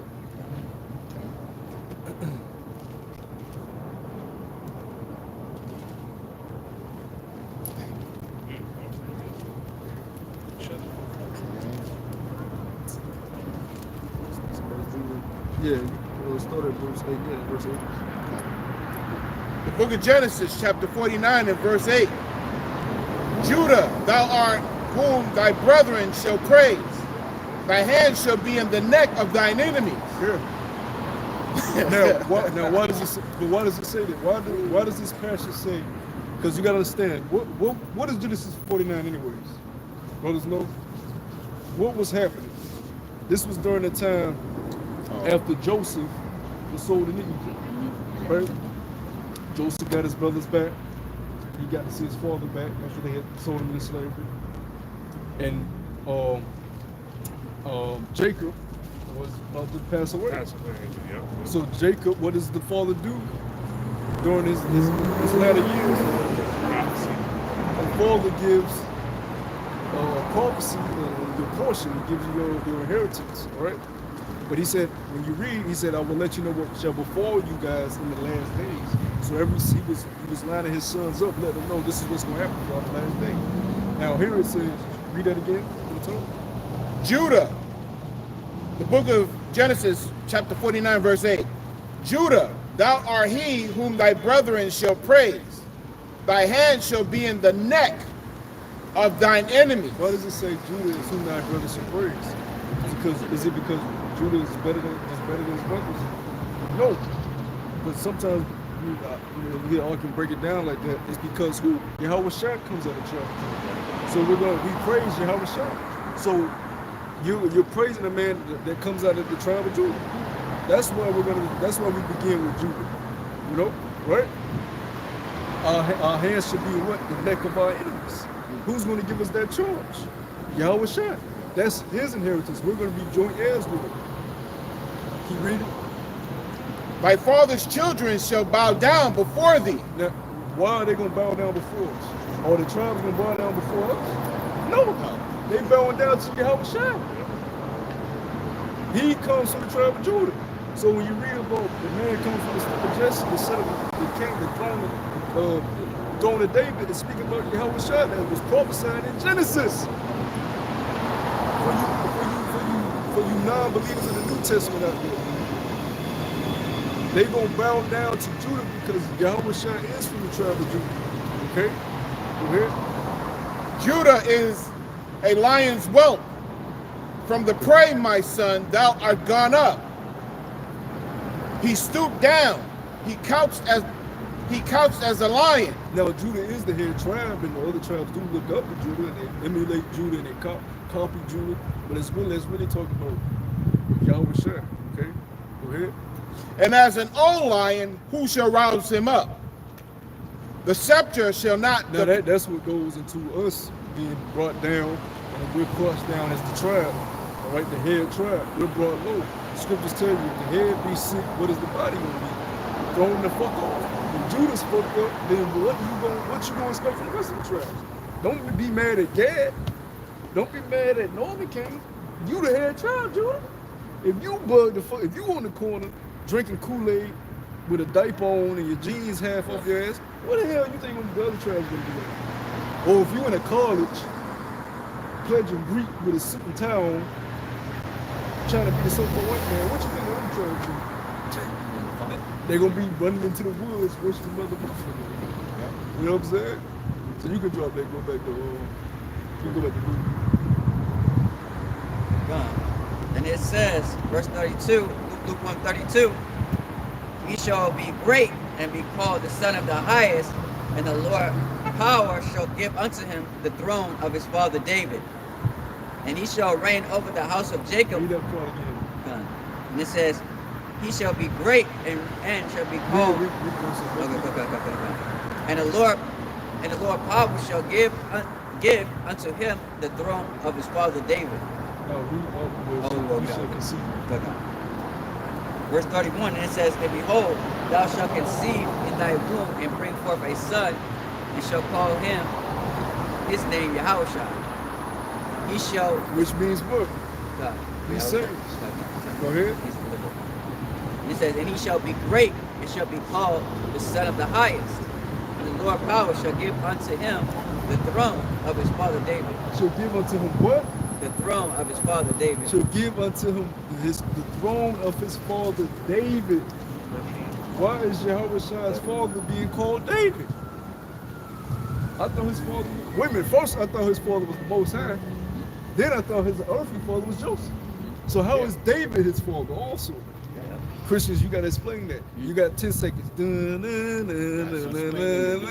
know what I'm saying? You got some explaining to do. Because there's no way you can break that down without reincarnation. Yeah. Right. It didn't say forefather. You know what I mean? There's no way you can break that down. Nah. You know what I'm saying? Yeah. Without, said he would give him the throne of his father David, which lets us know Yahushua is coming to save us, right? Yeah. And he's going to set up what? The throne of David. You know? So, get on. What was that you just read? Yeah, Luke 1 and 30. Yeah. Luke 1 and 32. 31 to 32. Get on. What was that? 1 Samuel. Brothers know what I want about the inheritance to Solomon.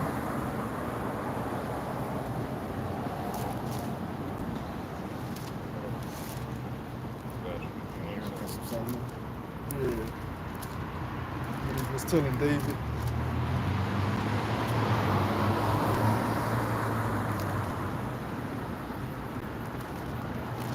And a brother holds 2 Samuel.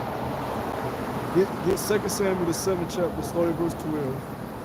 And get the brother holds 2 Samuel chapter 8, and start at verse 13. 2 Samuel chapter 7, start at verse 12. And another brother holds 2 Samuel chapter 8, start at verse 13. Brothers like you that you can be.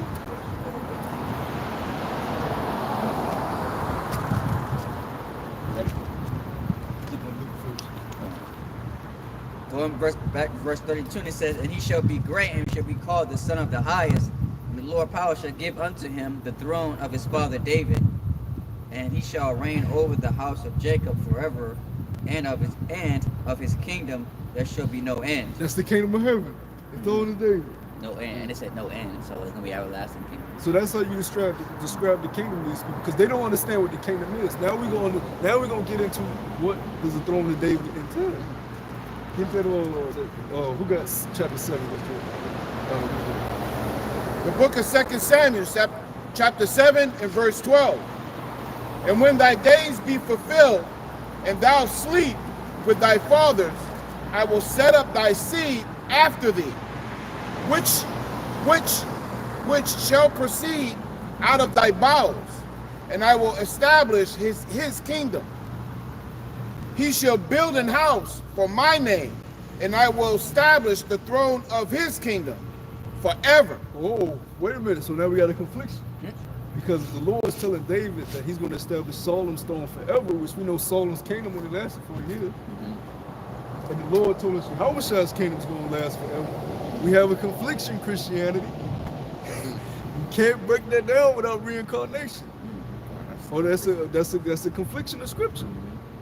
So who's going to reign forever? We know it's Yahweh, but it's him in the reincarnation. Keep reading. That's why I said he's going to establish for him his father's throne. David. Go ahead. Verse 14, I will be his father, and he shall be my son. And it also said he's the Most High's son. That's what he told Mary. He should be called the son of the highest. But he should also be the son of David. Go ahead. If he commit iniquity, I will chasten him with the rod of men. He got chastened with the rod of men, but not King Solomon. Even though King Solomon did some of the most wicked shit you can do as a man, he didn't get chastised with the stripes of men. But you know who did? A man that lived a perfect life. Somewhere none of us have been able to do, not even come a smidget close. We went off, as soon as we came out the womb, we said, it was something we did. We probably lusted at the nurse when you was a baby. you know what I'm saying? It wasn't that long until you committed your first sin in the flesh. The Lord lived a perfect life and received the stripes of men. But why? Because Solomon went off and he was Solomon. So, he died for our sins, but he also died for his own. That's why he's worthy of glory, man. Go ahead. And with the stripes of the children of men. But my mercy shall not depart away from him, as I took it from Saul, whom put away before thee. And thine house and thy kingdom shall be established forever. There you go. Because Saul, we already know what happened to Saul. That nigga got too cocky. That nigga got way too cocky, man. Yeah, he got way too cocky. But the Lord said he's going to establish. And then he tried to kill David. And David still didn't. David had a chance to actually kill Saul. This shows you what integrity and morals, man. Because Saul started hunting David, right? And but David actually pulled a trick on Saul and got close to him and could have killed him. But he didn't. He used that opportunity to show Saul, I could have killed you while you sleep. Your men wasn't dying. He said, prove it. He said, I got your sword. I got your sword. And he was, oh shit. This nigga was by my head and grabbed my sword. And his men that was supposed to be taking him had to stay for like, oh shit, Saul. What the fuck was y'all? I'm gonna demote y'all, man. What I'm saying? Look, I got your sword. I could have killed you. And that's when he left David alone, but still he bugged himself out. He ended up, him and his sons ended up dying, in battle. Because he wanted to fight, he went out to war being outnumbered. The Lord wasn't with him. The Lord, he knew, and Saul knew the Lord wasn't with him no more, but he still went out to battle. And that was his demise, that pride, that confidence. David came up, the shepherd boy that was anointed. And see, the thing about David was, when Samuel came to anoint the next king, I just lost my train of thought. Yeah, David. When Samuel came to anoint the next king, he went to Jesse and his sons, right? Who did he go first to? Who did Jesse offer first? His eldest sons. And Samuel was like, no. It's someone else I'm looking for. He was like, look, maybe you're looking for my next one. He said, no, something else. And he said, I don't have no other sons. He said, you got another son somewhere. He's like, you talking about David? David, he's like, yeah, well, where's that dude David at? Where's David down? Who is that? Well, he's out with the sheep. He's a shepherd boy. Yeah, go get him. Go get this shepherd boy. And he went and got the youngest and anointed him. That's how the Lord works. He don't work by what you think. It'd be the least out of the group. Like, dang, this is the most out of the Lord. You know? That's why these people don't look at us as nothing. But that's how it's supposed to be. That's how it always was. Do y'all read the Bible? When did the Most High ever take the greatest and use them for his? He took the lowest and built them up. Every time. Every single time.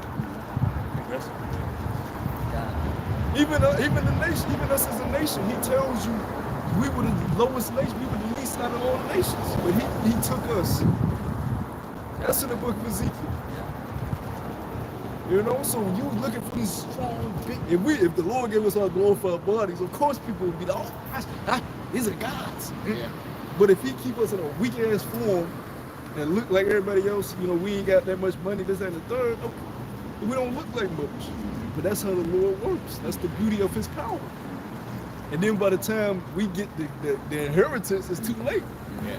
Because David got his inheritance, but even before David got his inheritance, David had to go through some hell, man. David was on his run for his life from Saul.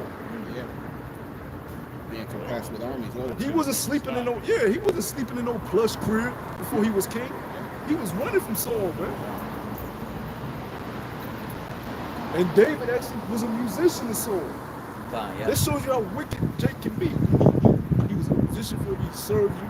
Because who was David's best friend? Saul's son. Saul's son was even conflicted like, you're my best friend, but I gotta obey my father, which I give him respect for that, because at least he understood you honor your father. Yeah. You know, he just didn't have enough understanding to realize that his father was wicked. You know. So let's continue. Come. Verse 16 again. Thine house and thy kingdom shall be established forever before thee. Thy throne shall be established forever. According to all these words, and according to all this vision, so did Nathan. And we know David's throne was established forever. We know David went off. You know, David went off and Solomon went off. You know. It looked like it stopped, but then, yeah, that's bad. According to all these words, and according to all this vision, so did Nathan speak unto David. Then went King David in and sat before Yahweh. And he said, Whom am I, O Yahweh power? And what is my house, that thou hast brought me here thereto? Yeah, because after Samuel died, Nathan was the next prophet. Which shows you the Most High always deals with the prophets. You know, he always raises up the prophets.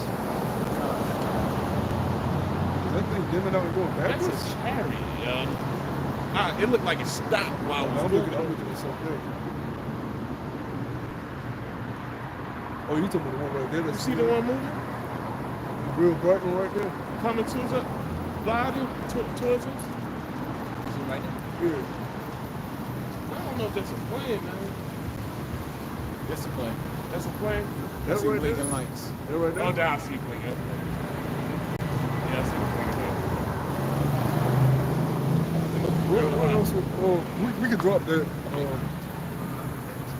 What else gonna come? Chapter 8, verse 13. Now we're gonna figure out what is the throne of David? What does that entail? We know it entails rulership, but what's gonna happen during that rulership? What was David doing on his throne? Let's get a brief concept of it. Wow.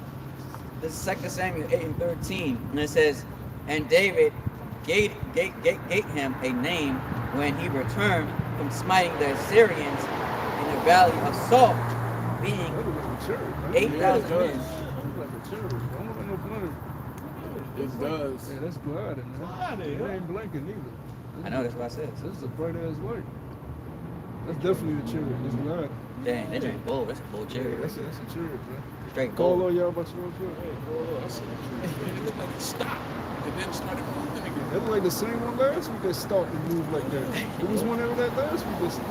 Wow, man. That might be the same angel doing it coming by. Oh, yeah, That was definitely a outside. chariot. That was definitely a chariot. You can tell because they glide a certain way. It's like, yeah, It's they a certain glide. glide. It's smooth. It's a real smooth glide. Consistent. Yeah. Yeah. It's a bold chariot. Oh, that was good. And it was super great. Yeah. Slow, smooth rolling. You know? Good. And it says, go back to verse 13, it says, and David gave him a name when he returned from smiting of the Assyrians in the valley of Salt, being 18,000 men. And he put garrisons in Edom. Wait a minute, what did David do on his throne? And he put garrisons in Edom. He put garrisons in Edom. Eight. Can you read it? Yeah, 8 and 14. And it says, and he put garrisons in Edom, throughout all Edom put he garrisons, and all they of Edom became David's servants. What? I'm reading Does again. David have a problem with Edomites? And Go ahead. and they all, so it says, and all they of Edom became David's servants. And the Lord preserved David whatsoever he went. So the Lord didn't get mad at him for doing that. Instead, and otherwise, he preserved David after making Edomites his servants. Mm-hmm. Now, you may have the Christians say, That was back then. That was when we could go into slavery. You can't do that now. but wait a minute, what did we just read in Luke? Yahweh Shah is coming to establish the throne of David. Right? Yeah. It's the same way how the book of Revelation speaks about us being caught up and singing the song of Moses. What does the song of Moses entail? All praise be to Yahweh Shah. We have overcome our enemies. We have them under our, you know what I'm saying? Yeah. That's part of the prophecy. We just read in Genesis 49. We shall have the neck in the hands of our enemies. That's a prophecy that's yet to be fulfilled because that was for the last days. Again, it's the Old Testament. The New Testament, so they go to show you, like I said, the Lord deals with the whole book. It said, behold, I'll come by with a book. And again, since the king, since the King David established it's being brought back. So they're going to show further proof that Edomites are got to go in slavery. That's right. It's that simple. That's right. If the Lord give you the understanding, because what you got to have the understanding. You know, because what a lot of people don't understand it. Because what it wasn't given unto them. So it's for us, the prophets of the Lord, men of the Lord, but for us to have to understand it. And that's what's so beautiful about it. And what if some don't believe? Should the unbelief of the Most High be not effect? The Most High said what? Most High forbid. It's gonna happen. It's going to happen. Because what? It was prophesied.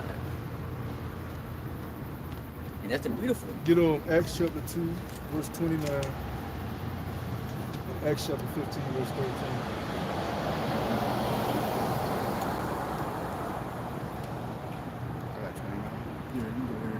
The book of Acts, chapter 2, verse 29. Men and brethren, let me freely speak unto you let me speak clearly unto you of the patriarch David, that he both dead and buried, and his sepulchre is with us until this day. Therefore, being a prophet, and knowing that the Most High had sworn with an oath to him that of the fruit of his loins, according to the flesh, he would rise up Yahweh Shai Wait a Hamashiach. minute, let's read up a little. Let's read 2 verses in this. Okay. Read, because we want to know who he's speaking to. This is Peter. So read verse, this is after Pentecost. Read verse 5, and then read verse 14, and then drop back down to what you read. Okay, come. The book of Acts, chapter 2, and verse 5. And there were dwelling at Jerusalem Jews, devout men out of every nation under heaven. That's a key point we need to understand. Because these men, Christians won't tell you, they read the Bible as if it's just for everybody. But this is an event happening. He's speaking to certain men. He's speaking to Jews, devout men out of every nation under heaven. Now read verse 14. Verse 14.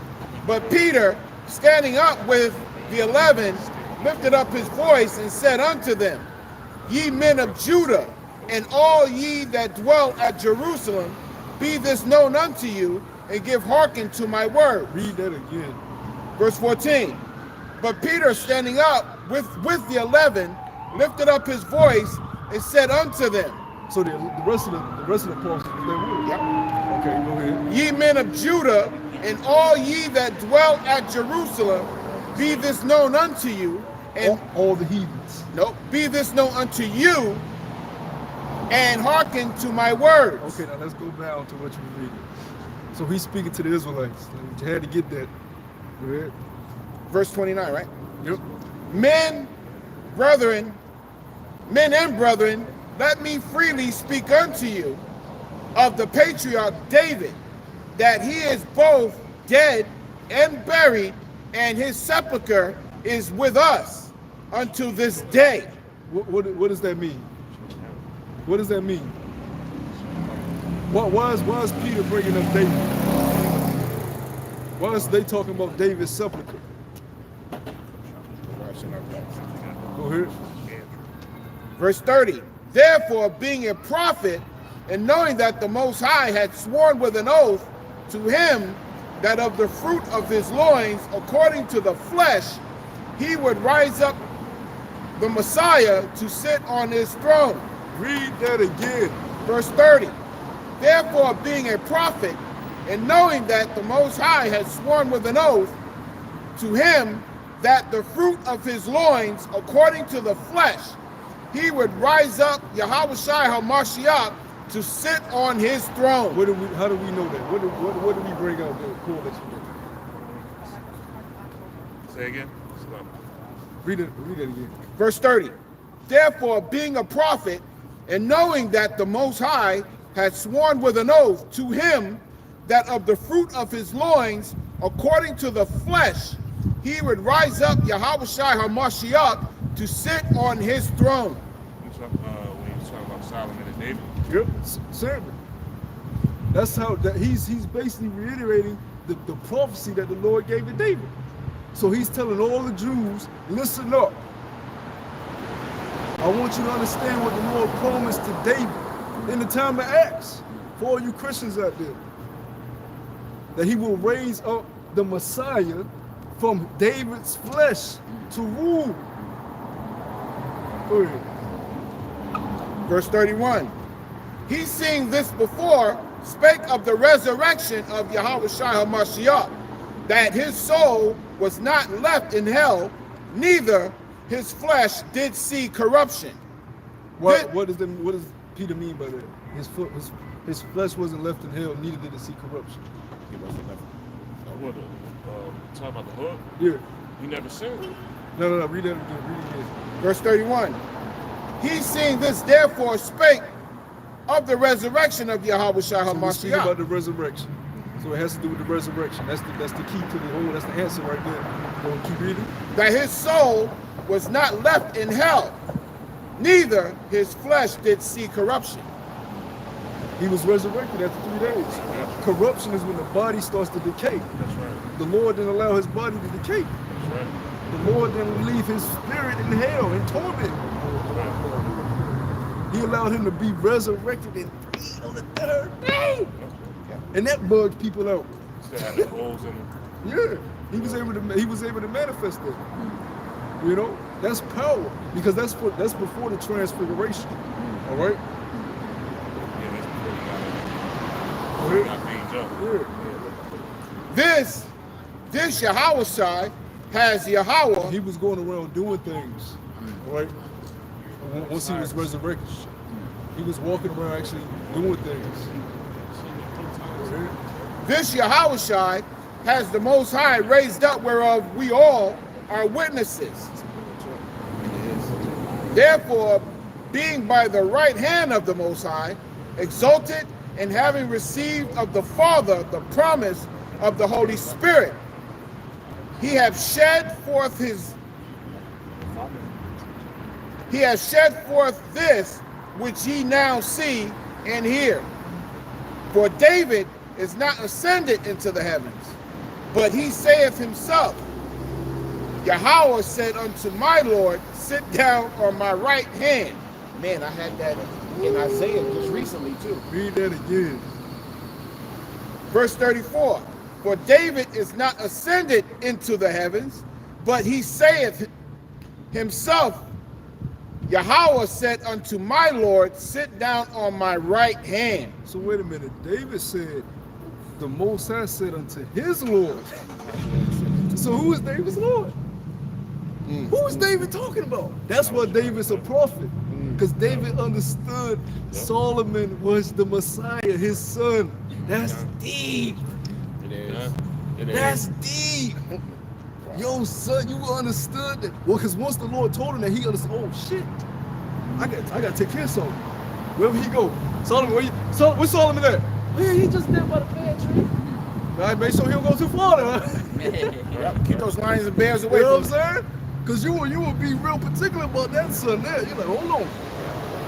You know? Because he understood that. Now, even though he didn't fulfill the Messiahhood in that life, he did in his reincarnation. But even David himself is a prophet. Well, what makes you a prophet? To say before. The Lord gives you the vision to say things before. Let's read that one more time. Verse 34. For David, I love this channel. This is how you cut the Christians, man. yeah, big time. Verse 34. For David is not ascended into the heavens, but he saith himself, Yahweh said unto my Lord, sit down on my right hand until I make thine enemies thy footstool. That's the prophecy. Wow. So he got enemies. So the Lord got enemies. Who's his enemies? Wicked people. Evil people. Who's the wicked? Job 9:24. Give it to the hand of the wicked. With the same people that David put garrisons upon. Man, go ahead. Therefore, let all the house of Israel know assuredly, All the heathens. the house of Israel know assuredly. Now Peter is the head of the church. You got to put yourself in this. The rest of the 11, which is under Peter, are listening to this. And what is the church too? That's Israel. The Israelites. Go ahead. Well, specifically the saints, the believers, because you got the 2/3. Go ahead. That the Most High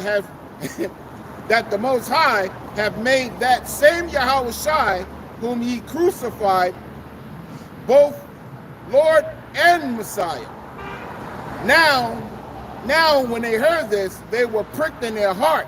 It said unto Peter and to the rest of the apostles, men and brethren, what shall we do? Check and see if we're still good. Yeah, about you. Go ahead. Then Peter said unto them, repent and be baptized. Verse you just read again? Verse 37. Yes. Now when they heard this, they were pricked in their heart and said unto Peter and to the rest of the apostles, men and brethren, what shall we do?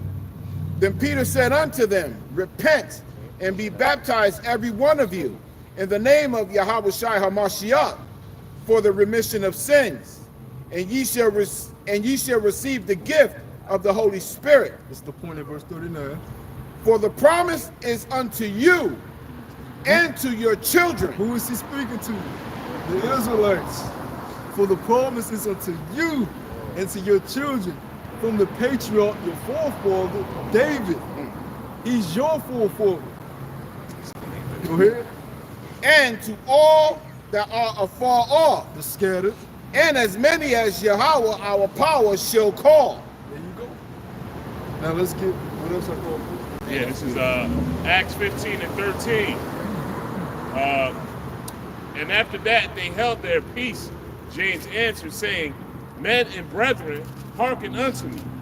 Simeon hath declared how the Most High at the first did visit the Gentiles to take out of them a people for his name. Now why do James and Peter speak with that type of authority? They were the pillars of the church, right? They were the heads, right? Not everybody got to see the transfiguration. Okay? Go ahead. And to this agree the words of the prophets as it is written. After this I will Read return. verse 14 again. Simeon had declared how the Most High at the first did visit the Gentiles to take out of them a people for his name. And who was that? That's Israel. Get Leviticus chapter 20. Leviticus chapter 20 and read verse, let me see what it says. It says,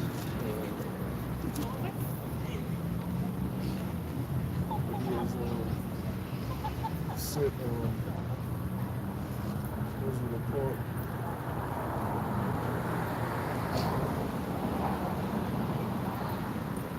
he severed Israel apart.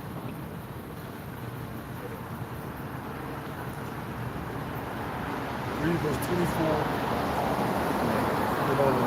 Read verse 24 down to verse 26. The book of Leviticus, chapter 20 and verse 24. But I have said unto you, ye shall inherit their land, the land of Canaan, right? Yep.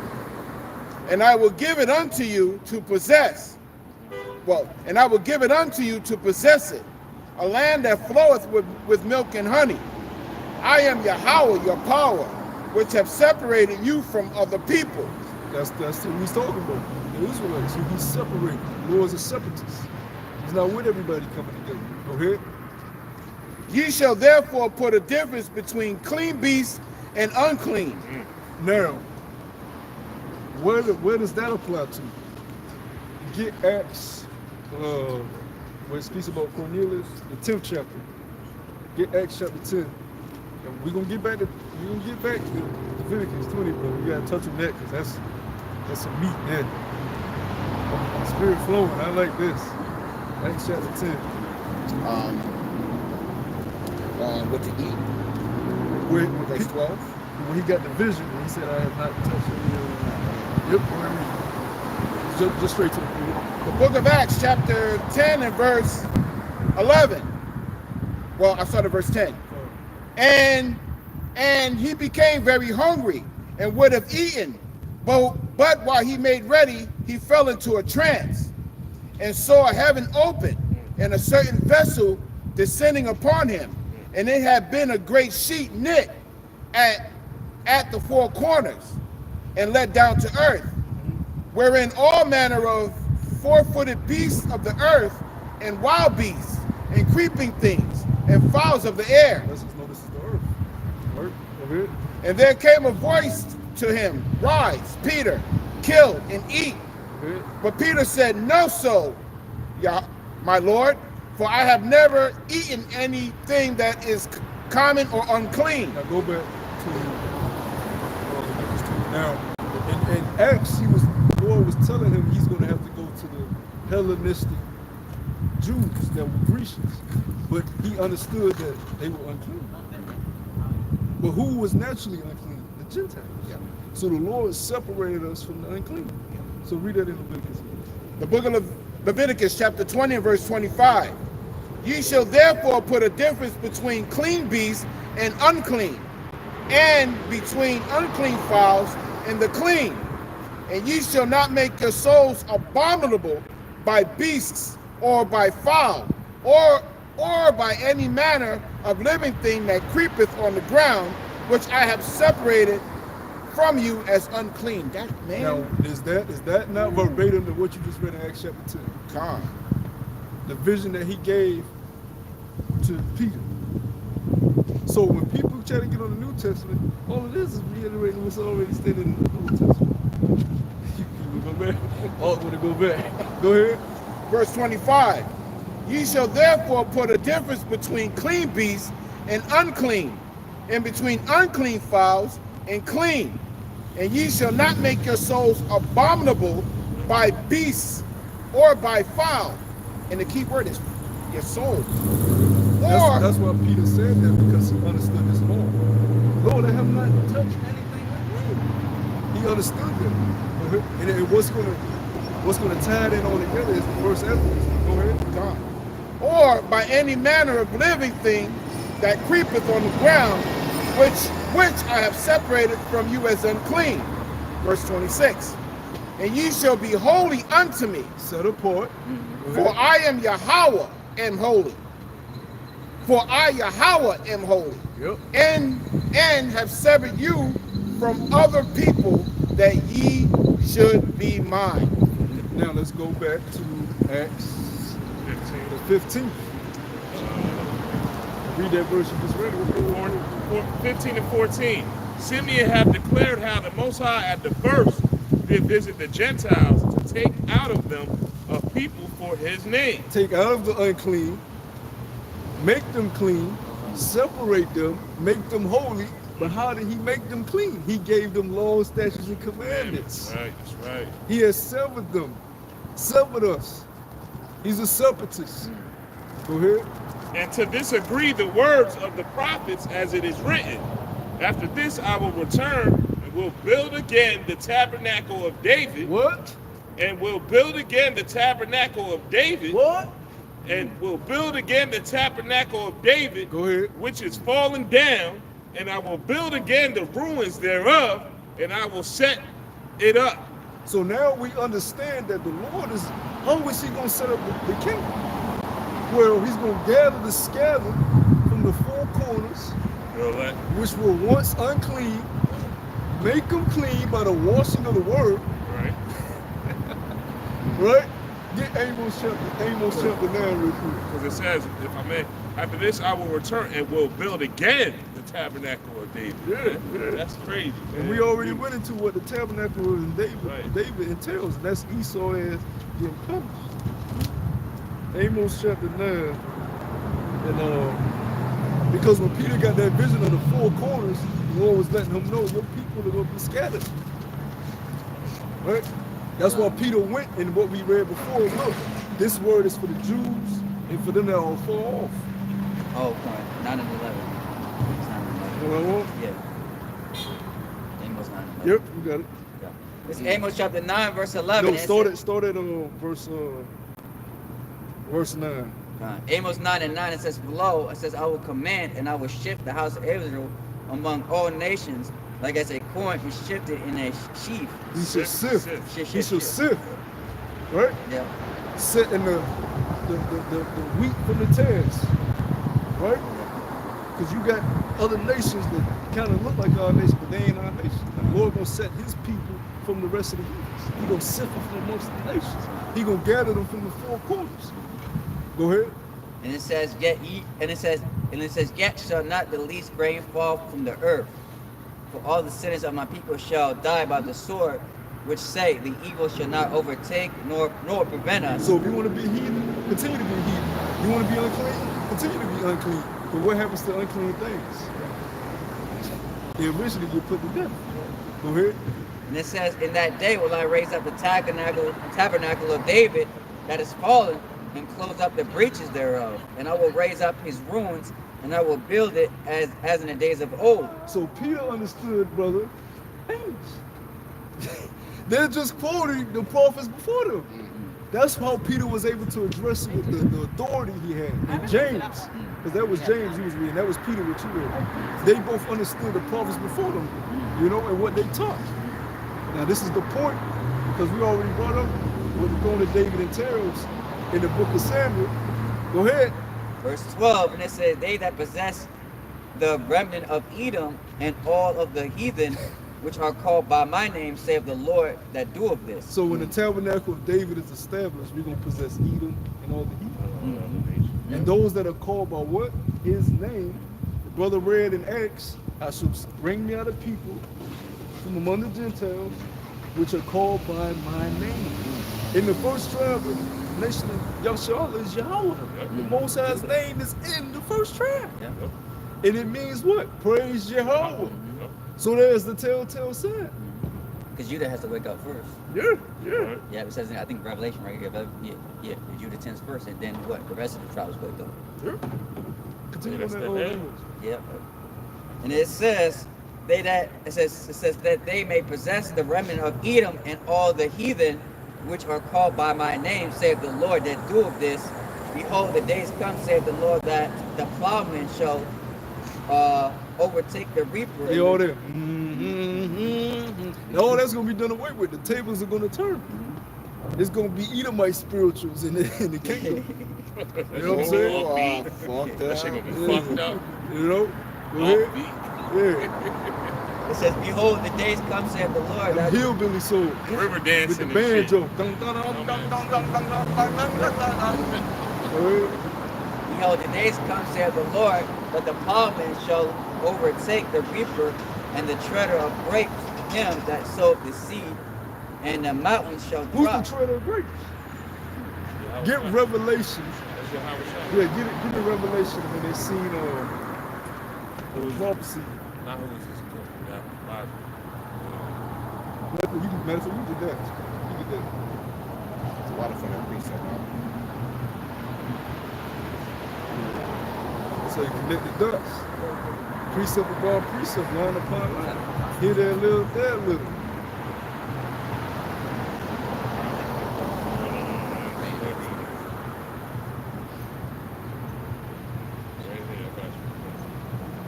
This is Isaiah 63 and 1. It says, who is this that cometh from Edom? Coming from where? Edom. Coming from where? Edom. Go ahead. With dyed garments from Basra.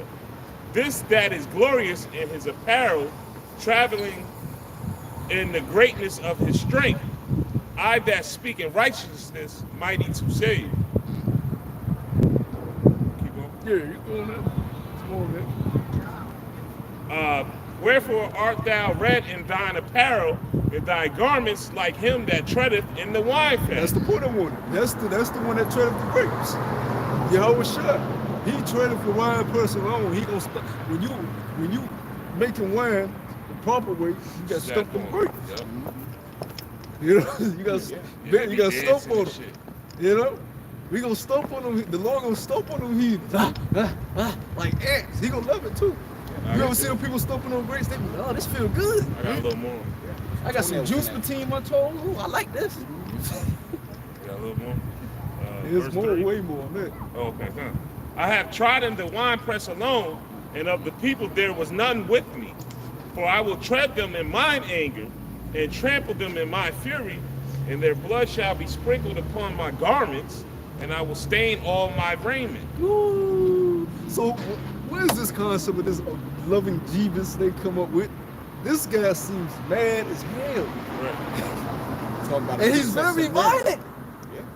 He's very violent. The guy that's coming back is very violent. You know? He wants all the smoke. Go ahead. His garment shall be dressed in blood. That's what the scripture says. For the day of vengeance is mine, the Salaki is in my heart, and the year of my redeemed is come. The year of his redeemed. That's us. He's going to buy us back. He's going to redeem his people. He saves. That's his literal name. He delivers. You know? Go ahead.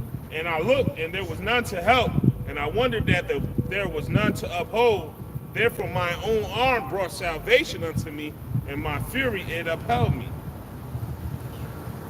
And I will tread down the people in my anger, and make them drunk in my fury, and I will bring down their strength to the earth. Listen.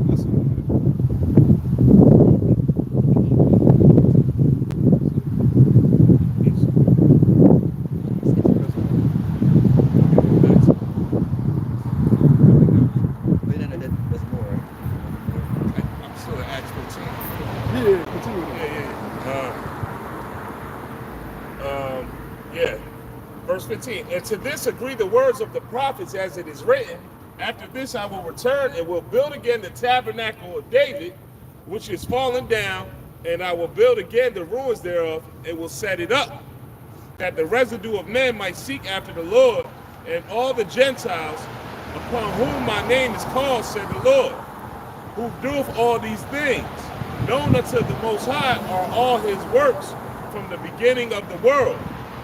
Wherefore my sentence is that we trouble not them which from among the Gentiles are turned to the Most High. That's the point on that. Yeah. Get Mark, the 11th chapter, verse 8. We're going to wrap it up. Mark 11 and 8. Yeah. This is Mark 11th chapter, verse 8. Damn, man, it used to be like right. And many spread their garments in the way, and others cut down branches of the trees and stored them in the way. And they that went before and they that followed cried, saying, Hosanna, Hosanna, blessed is he that cometh in the name of the Lord. Blessed be the kingdom of our father David. Blessed be the kingdom of our father David. That's right. So the kingdom belongs to David and Yahweh Shah and the 144 Right. under Yahweh Bashem Yahweh Shah. David. Blessed be the kingdom of the patriarch David. That's what the kingdom of heaven is. So when you hear brothers or elders say the kingdom of heaven is the throne of David, that's how you go through that and break that down. That's what that means. You know, because a lot of people don't even know what the kingdom of heaven entails, what it means, what it is. You know, it's rulership of Yahweh and David reigning with the rest of the kings under them. That's what the kingdom of heaven is. It's not some lollipopville where you holding hands singing lullaby songs. It's rulership. It's laws being instituted, right? Yeah. You know, Isaiah, what is that? Is it chapter 14? This mountain shall go over, out of Jerusalem shall go forth the law. Yeah, get this. This mountain shall what? Out of Jerusalem shall go forth the law. See that Isaiah 14. But you can finish it on both.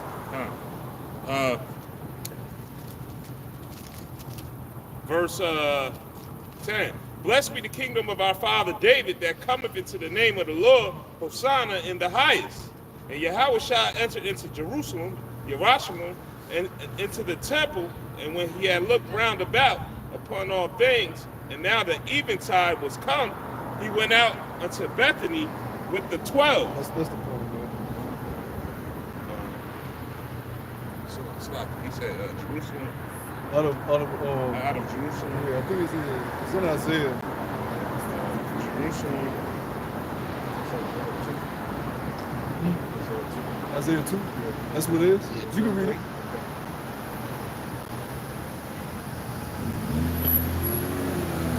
Start at Isaiah 2:2. And it shall come to pass in the last days that the mountain of Yahweh house shall be established on the top of the mountains, and it shall be exalted above the hills, and all the nations shall flow unto it. And many people shall go and say, Come ye, let us go up to the mountain of Yahweh, to the house of the power of Jacob, and he will teach us of his ways, and we will walk in his paths. For out of Zion shall go forth the law and the word of Yahweh from Jerusalem. That's what the kingdom of heaven is. The laws being instituted on the earth. Because this is a lawless society here. Anything goes. Anything. Except for righteousness. Yeah, except for righteousness. That's the only thing. Everything goes except for righteousness. You know what I'm saying? Yeah. Go ahead, Op. 2 minutes. Isaiah 2:4, and he shall judge among the nations, and shall rebuke many people, and they shall beat their swords into plowshares, and their spears into pruning hooks. The nations shall not lift up sword against nation. Yeah, ain't gonna be no need for warfare after World War III. Because y'all gonna nuke each other to smooth the peace. Y'all gonna actually need us to put order back in the earth after what y'all about to do. You know? Go ahead. What you do there? It's all fucked up there. Neither shall they learn war anymore. O house of Jacob, come ye, let us walk in the light of Yahweh. Therefore thou hast forsaken thy people, the house of Jacob, because they have replenished from the east. Oh, no, that's it, man. So brother got something else that we did. See what man. Matter of fact, get Revelation chapter 2. We're in there, man. No, get Revelation chapter 2. Revelation chapter 2.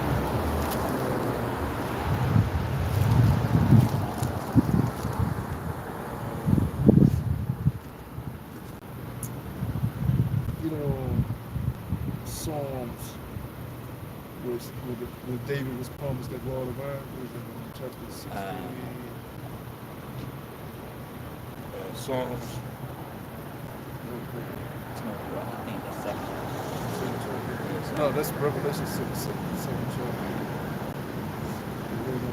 Yeah, it's Psalms 2. Yeah, Psalms chapter 2 verse. Psalms 2 what? 8, 2 and 9. I got you. Read David's first, and then we'll read Revelation chapter 2. Copy. This is Psalms 2 and 9. It says, thou shalt break them with the, I'll start at 8. Ask of me, and I shall give thee the heathen for thy inheritance. That was the promise given to David. Go ahead. And the uttermost parts of the earth for thy possession. Did David rule the uttermost parts of the earth yet? Nope. Not yet. Nope. Go ahead. Thou shalt break them with a rod of iron. Thou shalt dash them in pieces like a potter's vessel. Hey, yeah, go ahead. Be wise now, therefore, O ye kings, be instructed, ye judges of the earth. That's us. Be instructed, ye judges of the earth. Right. We're the sons of the Most High. We set up to rule over the face of the earth. Now we're going to inherit what David was promised. Give Revelation chapter 2. The book of Revelation, chapter 2, and verse 27. Verse 26. Oh, verse 26. Verse 26. And he that overcometh and keepeth my works until the end, to him will I give power over the nations, and he shall rule them with a rod of iron, as the vessels of potter shall they be broken into shivers, even as I received of my Father. And I will give him the morning star, and he that has an ear, let him hear what the Spirit saith unto the churches. There you go. To the saints, to the believers. So if we overcome, we hold fast to what we have learned, we continue to grow, That's right. we're going to receive what David and Yahweh Shah got. The inheritance of rulership, the rod of iron, to do what? Break our enemies in pieces. Because that's what David was doing. Beating their ass. That's the kingdom of heaven, Christians. That's the good news. That's the gospel. And if I may real quick though, Turn your poke ass over. shit. And when someone inherits something, it's passed down through their lineage, right? Oh yeah. So that's another cut. That's the, this is only for one nation, nation of Yasha'Allah. The inheritance is through the lineage, through the blood, not spiritually, none of that, Yes, this is a spiritual thing, but you can't be a spiritual Israelite. There's no such thing as that, man. It is the seed of faith, but see, the Christians mess it up. Because to be the seed of faith, you have to first be the seed of Abraham. That's right. You got to be physically and spiritually. You know what I'm saying? That's right. That's right. Because just because you're Israelite don't mean you're going to make it. That's true. You know? That is true. So you heathens, you're fucked. That's the gospel. That's the good news. That's the good tidings. It don't sound like good news, but of course it never sounds good to the slave. And I should have said blood. I should have said through the seed. Yeah. But when we was in slavery, it didn't sound good to us. Right. We just accepted it. Yeah, we had to choke Just that like shit up. now, Jake just accepts shit because they don't have no choice but to accept it. Yeah. Like the jump shot. They just accepting the jump shot. They Shooting don't the see, jet. they don't see anything past a miracle. So get ready to drink that cup, man, that we had to drink. And the Lord said you're gonna get double. So we're gonna pour you a cup, drink, then we're gonna pour you another cup and drink. Headshot, drink. And then after you're done drinking your 2 cups, we're gonna annihilate you off the face of the planet. And that's beautiful. Right. That's righteous payback. Wow. The big payback. So like I I say, told you that. hey Esau, Oh, wait, man. that's what I'm playing. Esau, Well, I'll Esau, come back. you better live it up, man. Revenge. Hey, man. I'm Tell you. mad. If I was Esau, man, like I said, man, you better live it up now, man. They think what the scripture says. The inward thoughts is that their houses shall rule forever. They think they got this. But some of them know. How Well, you they say. at least know what's up. Yeah. That's why they trying to fight it off. They trying to go down swinging. And it's not far off. So yeah, man, we hope this was edifying, man. We're gonna go ahead and wrap up camp. We're gonna give all praise and glory to Yahweh. Double honors to the elder apostles, the great millstone, the men we learned the truth from. Shalom to the hopeful elect. Shalom. Call me Shalom. Shalom. More flow ball. Shalom. Shalom. Shalom.